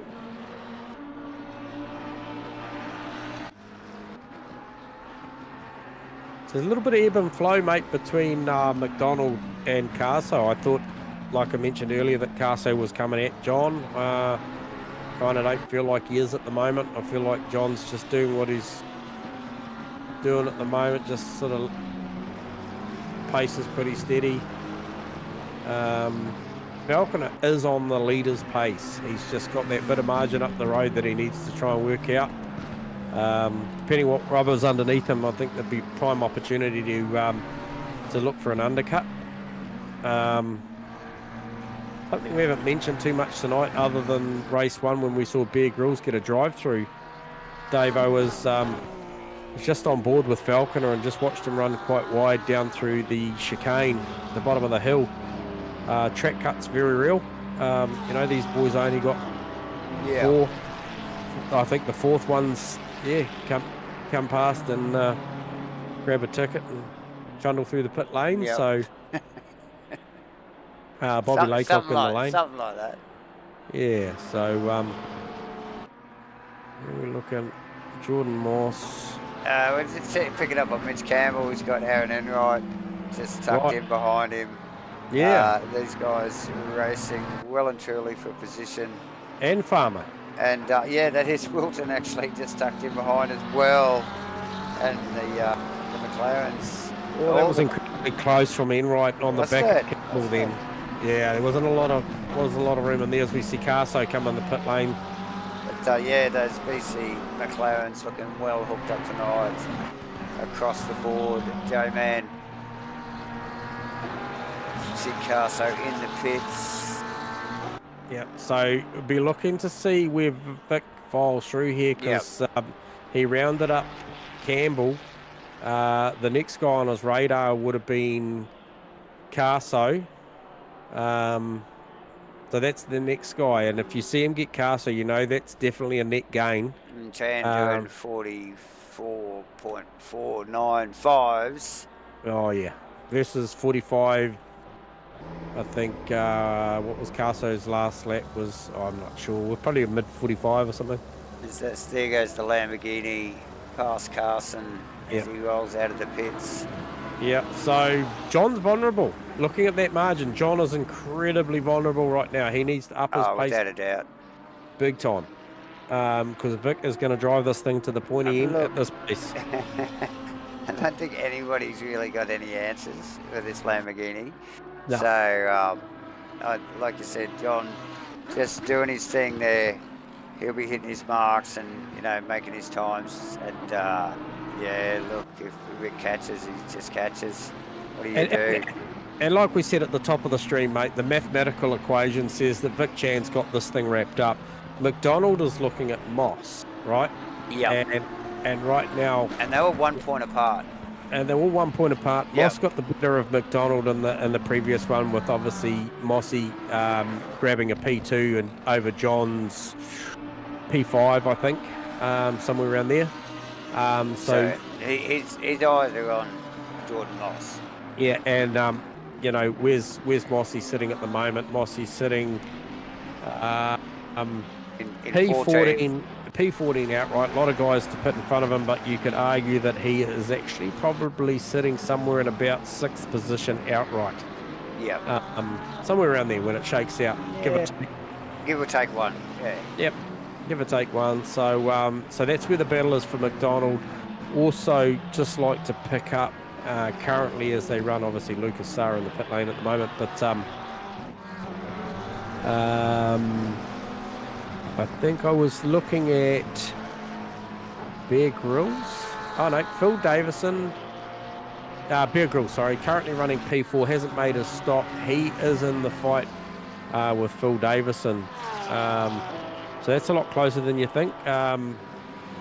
Phil Davison's got one hand on the sprint title, but Bear Grylls doesn't want to give it up. So that's going to go right down to the end of this one.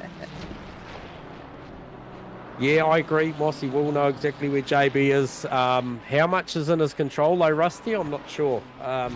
He's got some class acts in front of him, and the likes of Enright, Wilton, Mitchie Campbell, Carson. We know there's no team orders. Carso's not going to roll over for Mossy, I wouldn't think. So yeah, that we won't know, I guess, until probably, I would say, the middle of next week. It's a bye week next week with a week off before the Enduro start. So I guess the next stream comes back, we'll know stream-wise who's won, but obviously if you follow Asrnz, you will be able to have a look on the Discord race results and find out what's going on there. But what we do know is Vic Chan's all but wrapped up the sprint title, and the rest is up in the air at this point, Davo. Definitely. As we just see Damien Jones with Brad Robertson tucked in behind. Brad with a big moment. It's huge. Over the crest. The right-hander. Heaps of curve. So yeah, the boys pushing hard all the way down in 14th and 15th position. Oh, check out Wilton on Enright, mate, coming out of the final corner. This is the team cars. He is going to have a look down the inside. He has to. He's pushing him. He's pushing him, surely. He was bump drafting him, mate. He's like, you go get him, pal. Can he stop it? Yeah. Yeah. Cut it out. Yeah, so good fun. These boys. McDonald in the lane. I'm just going to watch his entry here. He'll push pretty hard. Yeah, nice and safe. I think I saw 36k an hour there, so well and truly. Like I said, we expect Vic Chan to come round and take over the lead of this race. But like I said, the the fight, I guess, for McDonald is where is Jordan Moss? Jordan Moss is currently P13. John McDonald currently P1. I think McDonald will do enough to get out in front of Carso. That's my call. Although, however, Carso was running 44.8 the last lap round, so Yeah. watch that space, mate. When McDonald leaves the lane, that is going to be tight. This basically relinquishes Adam Falconer and Vaughan Martin to the lead of this race, 1 and 2. 3 pit stops. McDonald's still on the jacks, and Verstappen coming down the front straight, crossing the control line now. So he goes across. He rounds up next car, McDonald. So here comes Carso.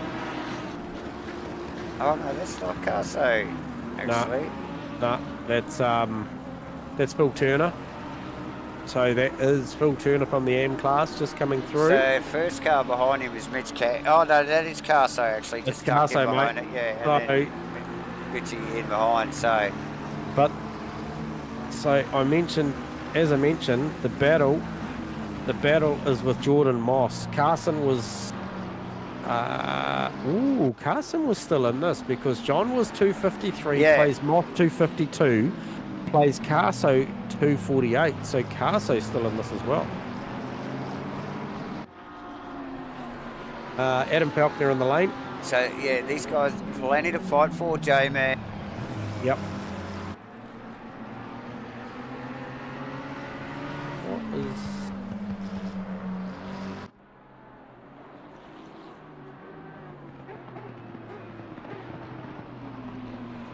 Yeah, so McDonald with Carso right on him. So that battle's not going to go away. No.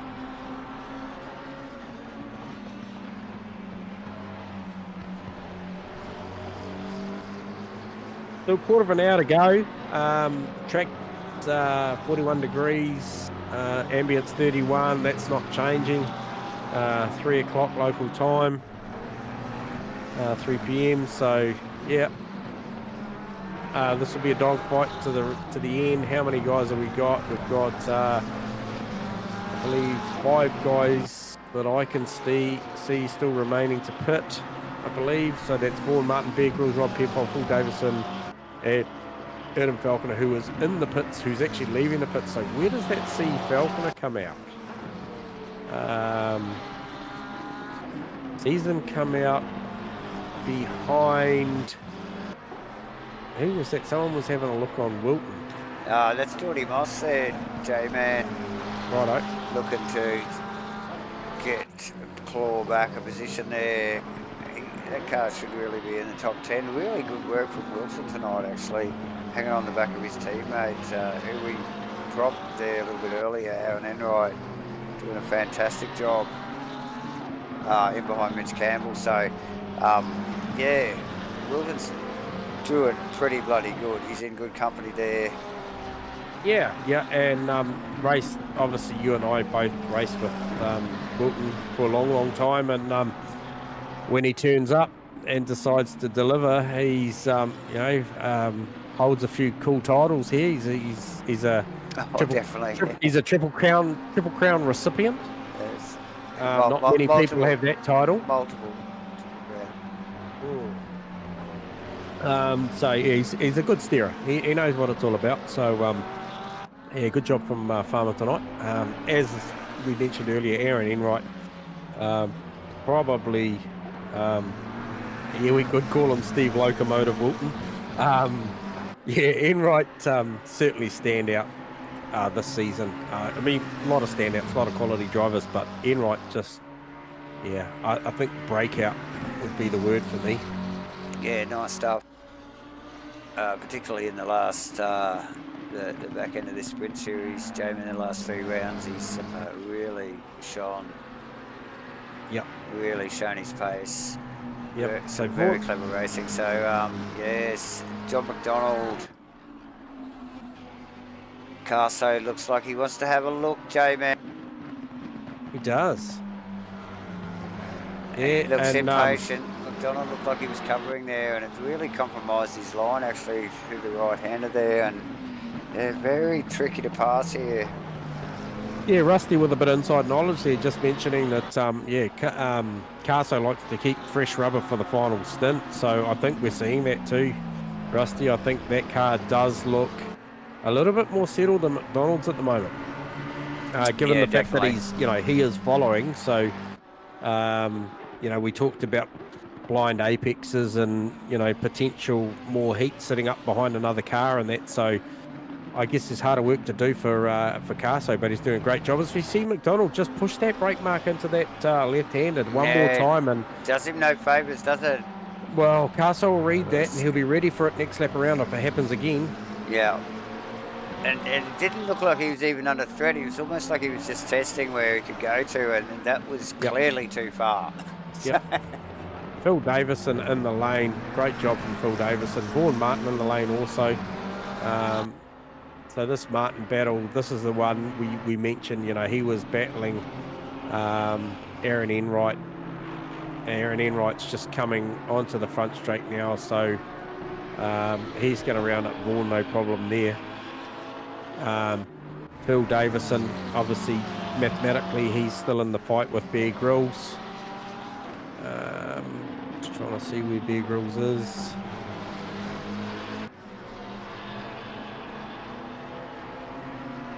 Lost him, actually. We lost Bear. Oh, I've got no data for him at the moment. We so lost him in the woods. Yeah, pretty much. Oh no, sorry, Bear's top end of town. He's in P1. So that's why you couldn't find him. That's why I couldn't find him. I was looking to see where he was going to pop out. I thought he'd stopped. So Phil Davison's coming out the lane. Bear Grylls just had a bloody big run off down the back. So it'll be interesting to see how that shakes out. Vic Chan still banking 45 zeros. Ty Digg very much probably on everybody's mind right now. With about 10 minutes to go, a little under. Yeah, JB doing a solid job defending. The lap times have fallen away. John McDonald on a 46.0, Carso on a 45.9. This is indicative of these guys just being engaged in this dogfight, which is actually a little scary because with 9 minutes to go, Mitchie Campbell's coming, and he's coming at nearly a second a lap faster than these boys, 8 tenths at least. So, albeit John's doing a great job on the defence, it's pretty hard to defend too. We saw Mitchie do this at the back end of race 1. He'll turn up and likely pick 2 blokes' pockets without them knowing. What's Jordan Moss here? See if he attacks Wilton down into 1. He's got the I'd car say well so. out there. Oh, Wilton doesn't want to give him too much. He's not going to give it up, mate. He's not going to give it up. You give him the squeeze. Oh no, he gives it away. Jesus. A little bit of inside curve there. Compromised both their pace. So Hadsley McLaren got the punch. But yeah, cars look equally paced at the moment. Oh, and Wilton knows the job he's got to do here for his teammate. So yeah.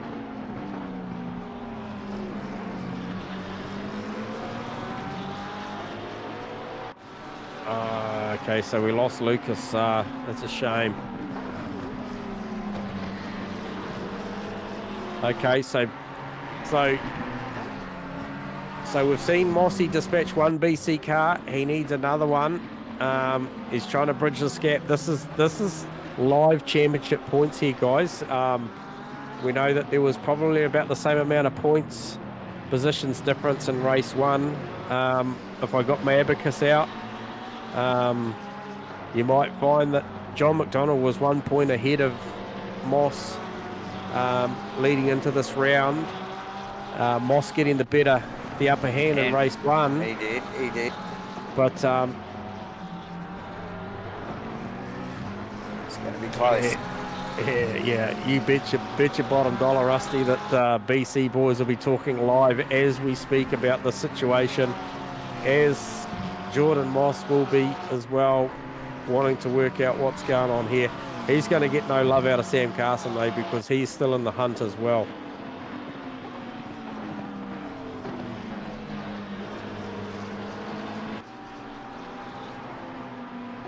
And so that battle is still raging on. Rob Penfold out in P1, the last of the guys to make his stop. He's got 2 minutes 20 to make it. He's probably going to find that he's going to have to make that pit stop on this lap. He's got 5.5 seconds over Vic Chan. What's McDonald's margin up the road? He's another 7.5 seconds down the road. So Vic Chan got this in control. So your potential podium at this stage looking like Vic Chan, John McDonald, Sam Carson. But I got an idea that Mitch Campbell wants to spoil this party. Do you think he's got it? Can you, mate? Has that Porsche got enough rubber on it? He only had 1.5 to 2/10 the last lap around. So given that the two blokes in front of her are engaged in a battle, if that's all the pace that Mitchie's got, he's going to need more than 2/10 to try and get the job done. We know that it's more like a half a second to a second to get a pass done here. So they are going to come up on the back of Bobby Laycock here, lap traffic, which is going to play massive divvies to Mitch Campbell, because where the boys are going to catch him versus... Just here, just on that exit. Yeah, that's just enough. Where Mitchie catches him will be completely different, but Bob does a great job stepping aside as we see Rob Penfold making his official pit stop. Well done, Rob. Good to see you lead the race for a lap or two, mate. That's a great effort coming out of the AM class there. That's good stuff. Vaughan Martin, where is he in respect of Aaron Enright? He's about 5 positions behind him. So, yeah, Aaron Enright just doing a stellar job. He's actually holding off Jordan Moss still. So we mentioned this earlier. Mossy dispatched Wilton. Hasn't been able to dispatch Enright yet. And boy, does John McDonald need him to hold stead there. You got the abacus out, Rusty. You probably got more time than me, mate. I've got a million things going on. What's the positional difference? Can you see it? What has Mossy got to do here? Has he done enough here, or has he got to grab one more?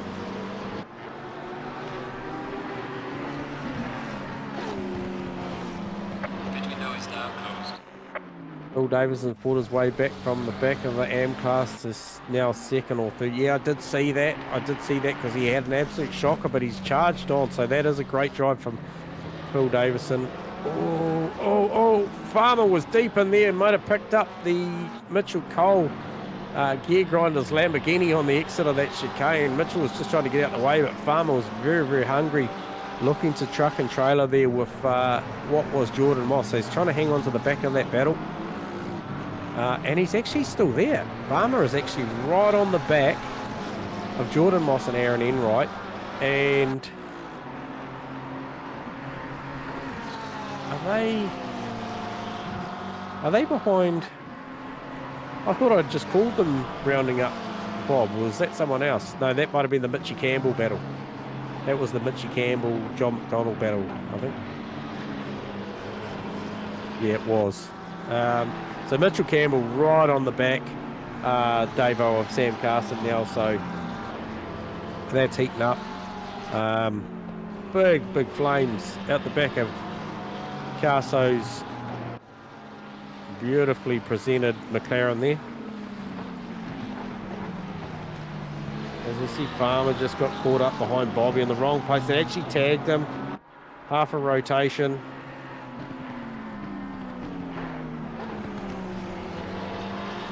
Oh, Mossy going to look for an inside move down here. It's going to tighten up down there, buddy. All right, so yeah, between Mitch Campbell on Sam Carson and Jordan Moss on Aaron Enright, I think that's where the heat is right now.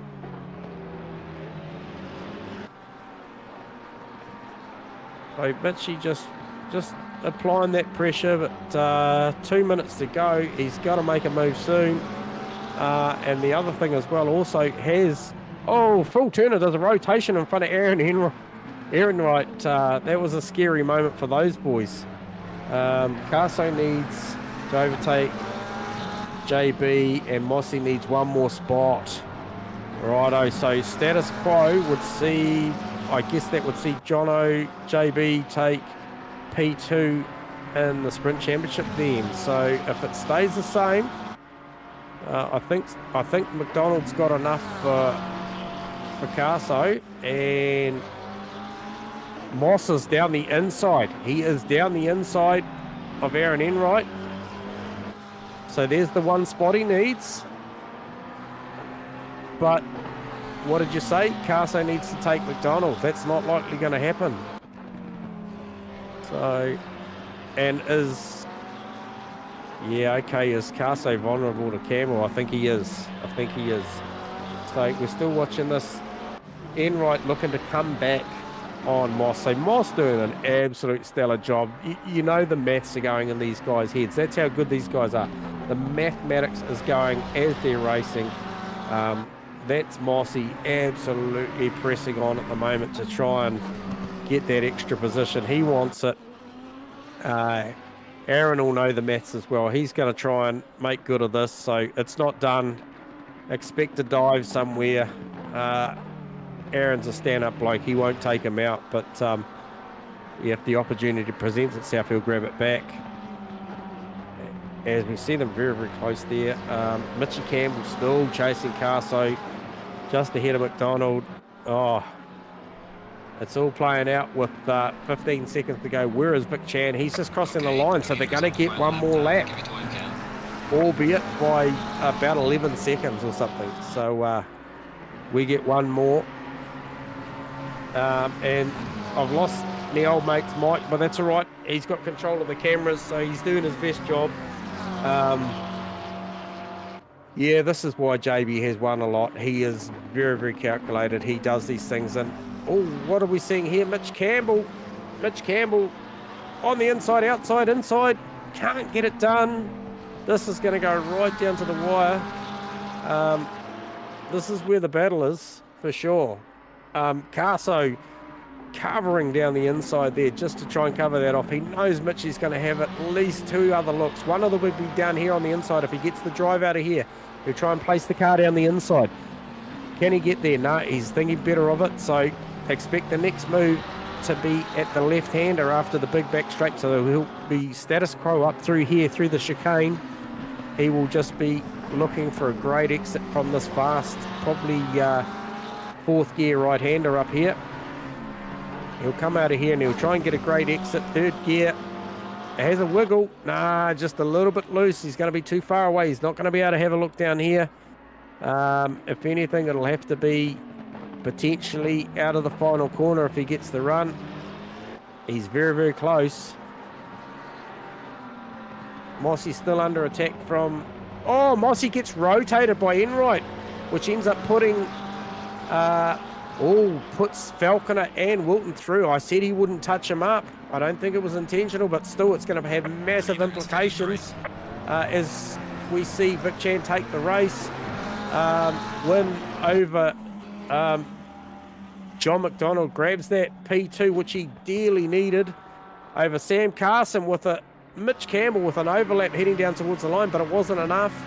And then we have, unfortunately, what did that see? Steve Wilton came through. He wasn't involved in that incident, so he picks up that P5 over Adam Falconer's P6, over Jordan Moss's P7. Certainly that doesn't look good on the data. Aaron Enright P8, Brad Robinson comes through for P9, Vaughan Martin P10. So only two places separated those Aaron Enright, Vaughan Martin car. Steve Malling for a solid 11th position over Damien Jones. Welcome back, Jarks, for P12. Mikey King, Shane Fodado, Kenny Simpson, Phil Davison, Bear Grylls. And then we have Rob Penfold. We lost Reese. Bobby Laycock, P18. Phil Turner, P19. Mitchell Cole and Lucas Saar round out your 21. So, yeah, there you have it. That is race 2. Yeah, that's so I'm just going to have to fly this one solo, boys. But yeah, so we will start at the top end of town. Hopefully, I get my mate back on the mic with me shortly. However, yeah, so yeah, just picking up some of the some of the comments before we go live on these broadcasts for the driver interviews for the podium. But yeah, definitely controversy there at the back end of that one between Breakfast Crew and 777. And also just picking up that looks likely that Phil Davison has won the AM sprint title. So a lot more to get through there and try and process over the coming days. But nonetheless, I shall grab down Sam Carson. So I'll grab Carso down to the stream. Carso, you got us on comms, mate? Yeah, fellas, got ya. Mate, what a drive. What a drive. You chased hard. Very, very hard. Yeah, I was chasing JB there, and then once Mitchie got onto me, it was that's some of the most intense racing I think I've had in a very long time. Yeah. But you held him out. That was the main thing. Yep, just. Yep. And tell me, I've got to ask, it was all going off here. Obviously, we've still got 6 enduro rounds to go, but that was effectively wrapping up the sprint title there. So tell me, was there a lot of mathematics had gone into that one pre the race or even during the race, given the fact that you were only, I believe, 5 points in the arrears from John McDonald, which was P2 in that title hunt for the Pro Series? Yeah, it was definitely a battle between Mossy, and McDonald for that second and third position. But I think I got 2 points up on McDonald in the first race. Yep.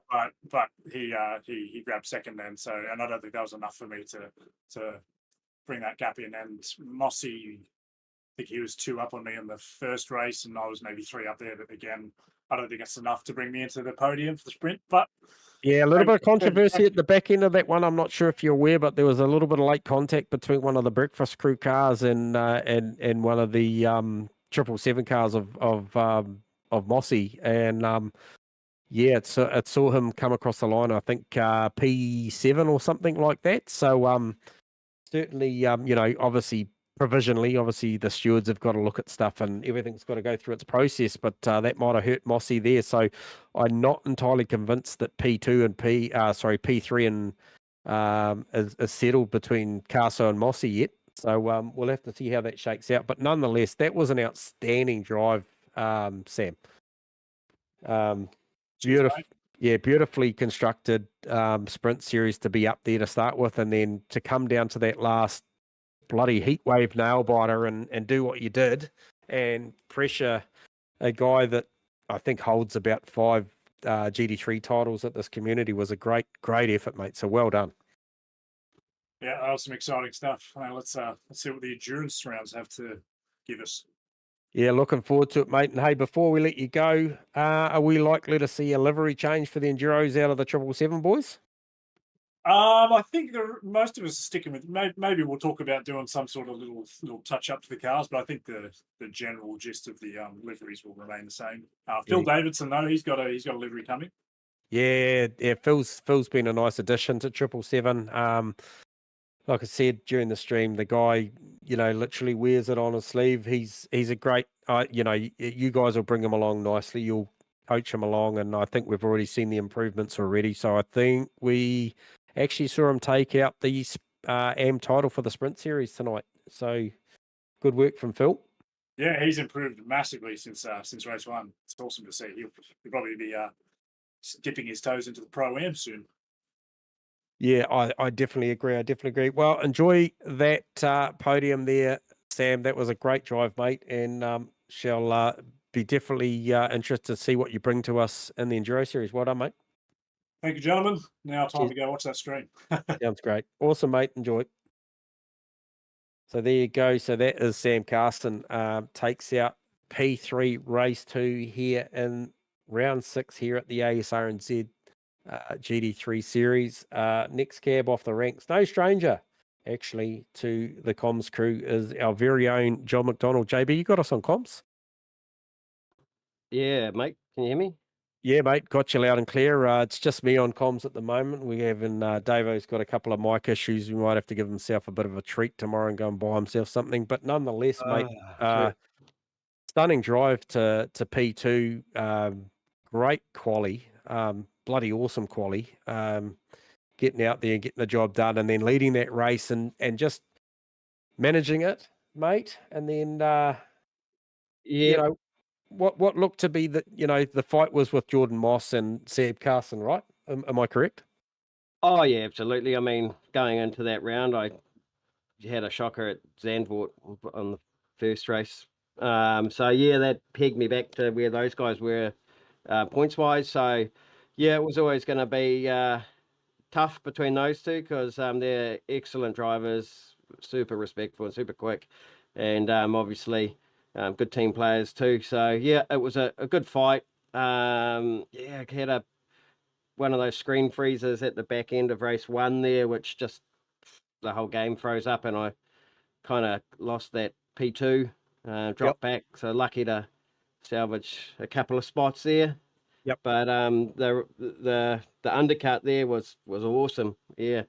Yeah, mega. In race 1, but yeah, had to had a couple of tire sets up my sleeve like that were in better nick for race 2, so had a good set on at the start there, just to, as you would from the lead at the front there, and try and go with Mozzie and keep the pressure on. And he drove so well, and we went toe to toe. I'm not sure what happened. Drifted wide on about turn 4 or something, and dropped back quite a few spots. Bit of hip and shoulder between teammates, mate. I think it was Mozzie and Carso both come together. There's a bit of right. Yeah, a little bit of sort of obviously both those boys are pressuring you for that P2 in the championship. So, which leads me to my next question, mate. Can you just shed a little bit of insight and honesty around?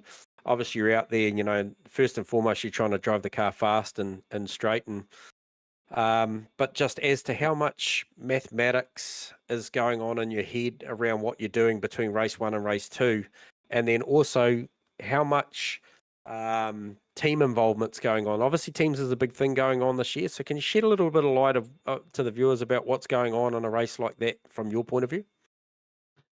Yeah, tons of intensity going into that last round because the pressure was there, and I know the other boys wanted podiums as much as I want to hang on to one. But yeah, we're on comms in the background there. So yeah, we're able to swap a couple of spots around when it needed to be done. Yeah, just to help with the points there, because Aaron was confident where he was with relation to Vaughan.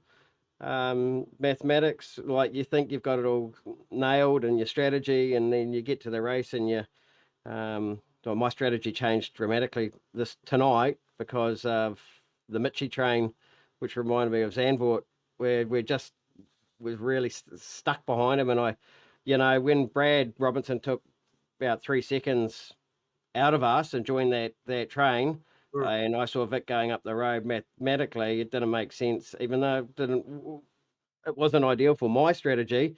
Yep. I knew it was time to go and get out, and clearly the undercut worked really well and paid huge dividends. I was looking forward to that race at the back because Carso did have the better tyre, mine were fading, but sorry, was it Mozzie? Mozzie catching me, and yeah, until that little freeze up. But that's what you're talking about. Your question was how you got to work it on the fly, and then you got to recalculate what tyres are left in the bank, and what are you going to start on, and how are you going to run it fuel wise. So yeah, lots to process on the fly. Yep. Even as you're catching lappers, back markers, and how much will they hold you up, because it's you can lose massive amounts of time just when you catch them at the wrong spots. So yeah, okay, the boys were wicked. Yeah, so I'm not sure mathematically where it stands out. You might be on the right side of the ledger. Obviously, there's a lot of stuff to provisionally go through. There was, I'm not sure if you're aware, there's a little bit of contact between back end of the race between one of the BC cars and one of the 777 cars. So there's a little bit to unravel there. but I think mathematically you might have come out of that one pretty similar to what you went into it, because obviously the margins were pretty tight. There's a couple of points made by Carso on you. I think Carso made 2 points on you in race one. Not sure what Mossy clearly made some on you in race one with his podium. But then obviously the ledgers shifted back in race two. So there's a little bit mathematically to unfold, but potentially you may have sustained that P2. And then there may be a shift between Mossy and Carso for the P3 in the championship. But nonetheless, it's been an absolute standout series. A lot of sort of commentary, chit-chat verbally that I've heard off comms, and then even through the live stream as well, John, that, a lot of kudos and credit goes to you in the way that you race these things year in, year out, and that's why you end up in these positions. You either win these championships or you're very, very close. Well, it doesn't get any easier, mate. The boys, no, it doesn't. It's getting harder. And that's a sprint. That's a sprint series done. We're about to embark into the enduros. We know for a fact that you're a very, very good enduro driver. You're a great sprint driver as well, but you're a very good enduro driver as well, having driven with you over the years. I'm looking forward to seeing what you deliver there. I know you got a lot going on and race cars in real life and a lot of things happening, but we certainly hope we see the best John turn up for the Enduro Series, and congratulations on what mathematically could be a P2 for the sprint title, mate. I've got one more interview going to get going, so I'll dissect a little bit more with you tomorrow, I'm sure, but thank you very much and great performance from John McDonald. Yep, no, thank you for the comms, and thanks everyone else for tuning in, and yep, hope you enjoyed the show. Yes, bud. So that was John McDonald for P2 race 2. Once again, no stranger to us here, but a slight different start to the start of that race 2 for Vic Chan. You got us on comms, Vic? Yeah, boys. How you doing? Good, mate. Hey, look, Yeah. you've effectively gained a new title here. Compliments of Rusty Shackelford. You're now known as Vic Stappen. Pretty hard to beat, mate. Pretty hard to beat. Mate, start us at the top. What happened to quali, mate? Like, I shouldn't have pushed my tires in the first race, the quali tires that I was using to qualify with, and then I had slight blisters on with the used tires, but I figured I might as well have a go and see how it goes. So that was that quali lap you mentioned, eh? It paid poor divvies. Yep, it did. It put my tires down to like 2.5 or 2.6. So Yep. it didn't have the grip that I wanted, and the front were blistered. So, but I tried. And so when, tell me, like, for the viewers sitting at home watching this, in Vic's world, did you go out, righto, qualified P6? I'm going to use a shit set of tyres on the first one because I'm going to be bottled up in traffic. I'm going to save a great set for when I get fresh air. Was that the plan? Yep, that was exactly the plan. So I put enough fuel just to run a little bit over the when the pit stop window opens, and then just to see my pace and see everyone's pace, and then it didn't seem too bad. I mean, I could keep up with them, and I put like 21 liters of fuel and just burnt them out, and then pitted in for fresh set and went hard all the way. Yeah, no, it was well played, but I've got to say it was pretty entertaining at the start because you were sort of bottled up behind Falconer and Mitch Campbell, and then you had this purple Nestle car of Aaron Enright. He was like all incentivized by you being there, and he was looking for inside, outside. So I'm sure you would have been looking backward a little bit as well. So yeah, he was all over me. He had the pace, so I was just lucky that he didn't get past, and I was lucky. I think I scared. Who was it? Falconer. Yep. I don't know if I scared him, but he looked like he probably thought I was going to dive, but I didn't dive, and then I think he got a bit loose on when he let go of the brakes at the hairpin. Yeah, I did see that. But hey, nonetheless, mate, I've got to wrap you on your So I sort of called it was only beaten once, but it was twice. So Imola, I think John McDonald got you one over you at race 2, and then obviously you had the Kyle Army incident there that I can't actually remember what happened. It should be a highlight as to why you weren't first there in race 1. I think I spun at Imola and at Kailami. Oh, okay. So that was the incident with Shane Fodordo at turn 3. Sorry, it brings back memories now. But nonetheless, they're all gold at the top end of town, which is the reason why you are now crowned pro class champ for the sprint title. And with the points going towards the Enduro Series, you've got a healthy buffer going forward. You'll still have your usual suspects that are going to try and chase you down, and I know you'll deliver. And yeah, what a great sprint series for you, Vic. You know, albeit we haven't always been able to catch the camera on you, we always come back and probably maybe analyze the distance between what's done at the end. And you've done an outstanding job, and hopefully the start of that one was a little bit entertaining for you. It Yeah, gave it you was something good to fun. think I about. actually, my plan was that if I didn't qualify up front, I wanted to be in some battles just to see how it is. It gets a bit hairy at times, but it was good fun. Yeah, well, there's plenty going on around you. I was actually just trying to cast my mind back to think, Vic, that we saw a little bit of hip and shoulder between, I think it was Carson and Moss. I think. Was that in front of you? I think I just got Moss as he was getting back on track, so I missed it. I didn't get to see that. Yeah, okay, yeah. So there was certainly plenty going on. So yeah, you would have got to see a bit, but nonetheless, an absolutely outstanding 6 weeks from you, mate. So well deserved of that P1 position, and obviously taking out another round as well. So that's awesome. Looking forward to seeing what you've got to deliver in the enduros. And on that note, are we likely going to see a little bit of war paint change in the Yeah, Lamborghini? actually hoping for a car change, like a downgrade if it's allowed. I think the guys were talking about it earlier. We'll see. Yeah, You admin will have a talk about it, and then yeah, we'll take it to admin and see what they got to say. I don't know much about it myself, but look, I think it does need to be looked at and discussed, and seeing seeing if it because obviously we've talked to you multiple times. We probably should have let you run the Bentley. We might have seen you on camera more. definitely would have. I think I'm not sure how many cylinders that BMW or Shane's is running, but fuck, it can't be many. Anyhow, nonetheless, mate, we'll analyze it and see what comes up, and get back to all the respective parties that are interested. And yeah, looking forward to cool. seeing what you've got anyway. Vic Chan, there you go, viewers. That is Vic Chan. Thank you very much, Vic. Enjoy that one. Cheers. Yeah, mate. All right, so there you go. So I have lost my host with the most. Yeah, Davo, he is probably listening, probably wanting me to wind this thing up, because he's just like, can you stop talking already? Nonetheless, it has absolutely been a blast. I've loved every minute of the streams,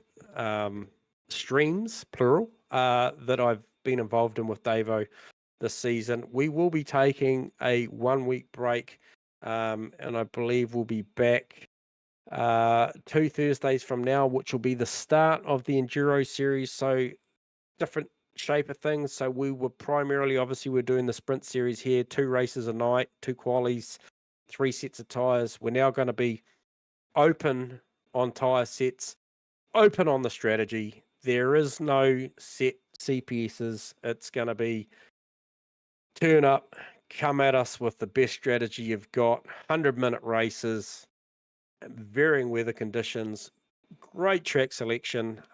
Looking forward to getting into that. Appreciate all your support on the streams, guys. We love bringing it to you. Congratulations to every driver that turned up the series for the sprint series. Looking forward to even more of you turning up for the Enduros. That's me. I'm going to sign out. I'm going to sign out for my mate Davo. I know he can see and I know he can hear. Appreciate you so much, brother. Love your work. All right, that's me out. Cheers, guys.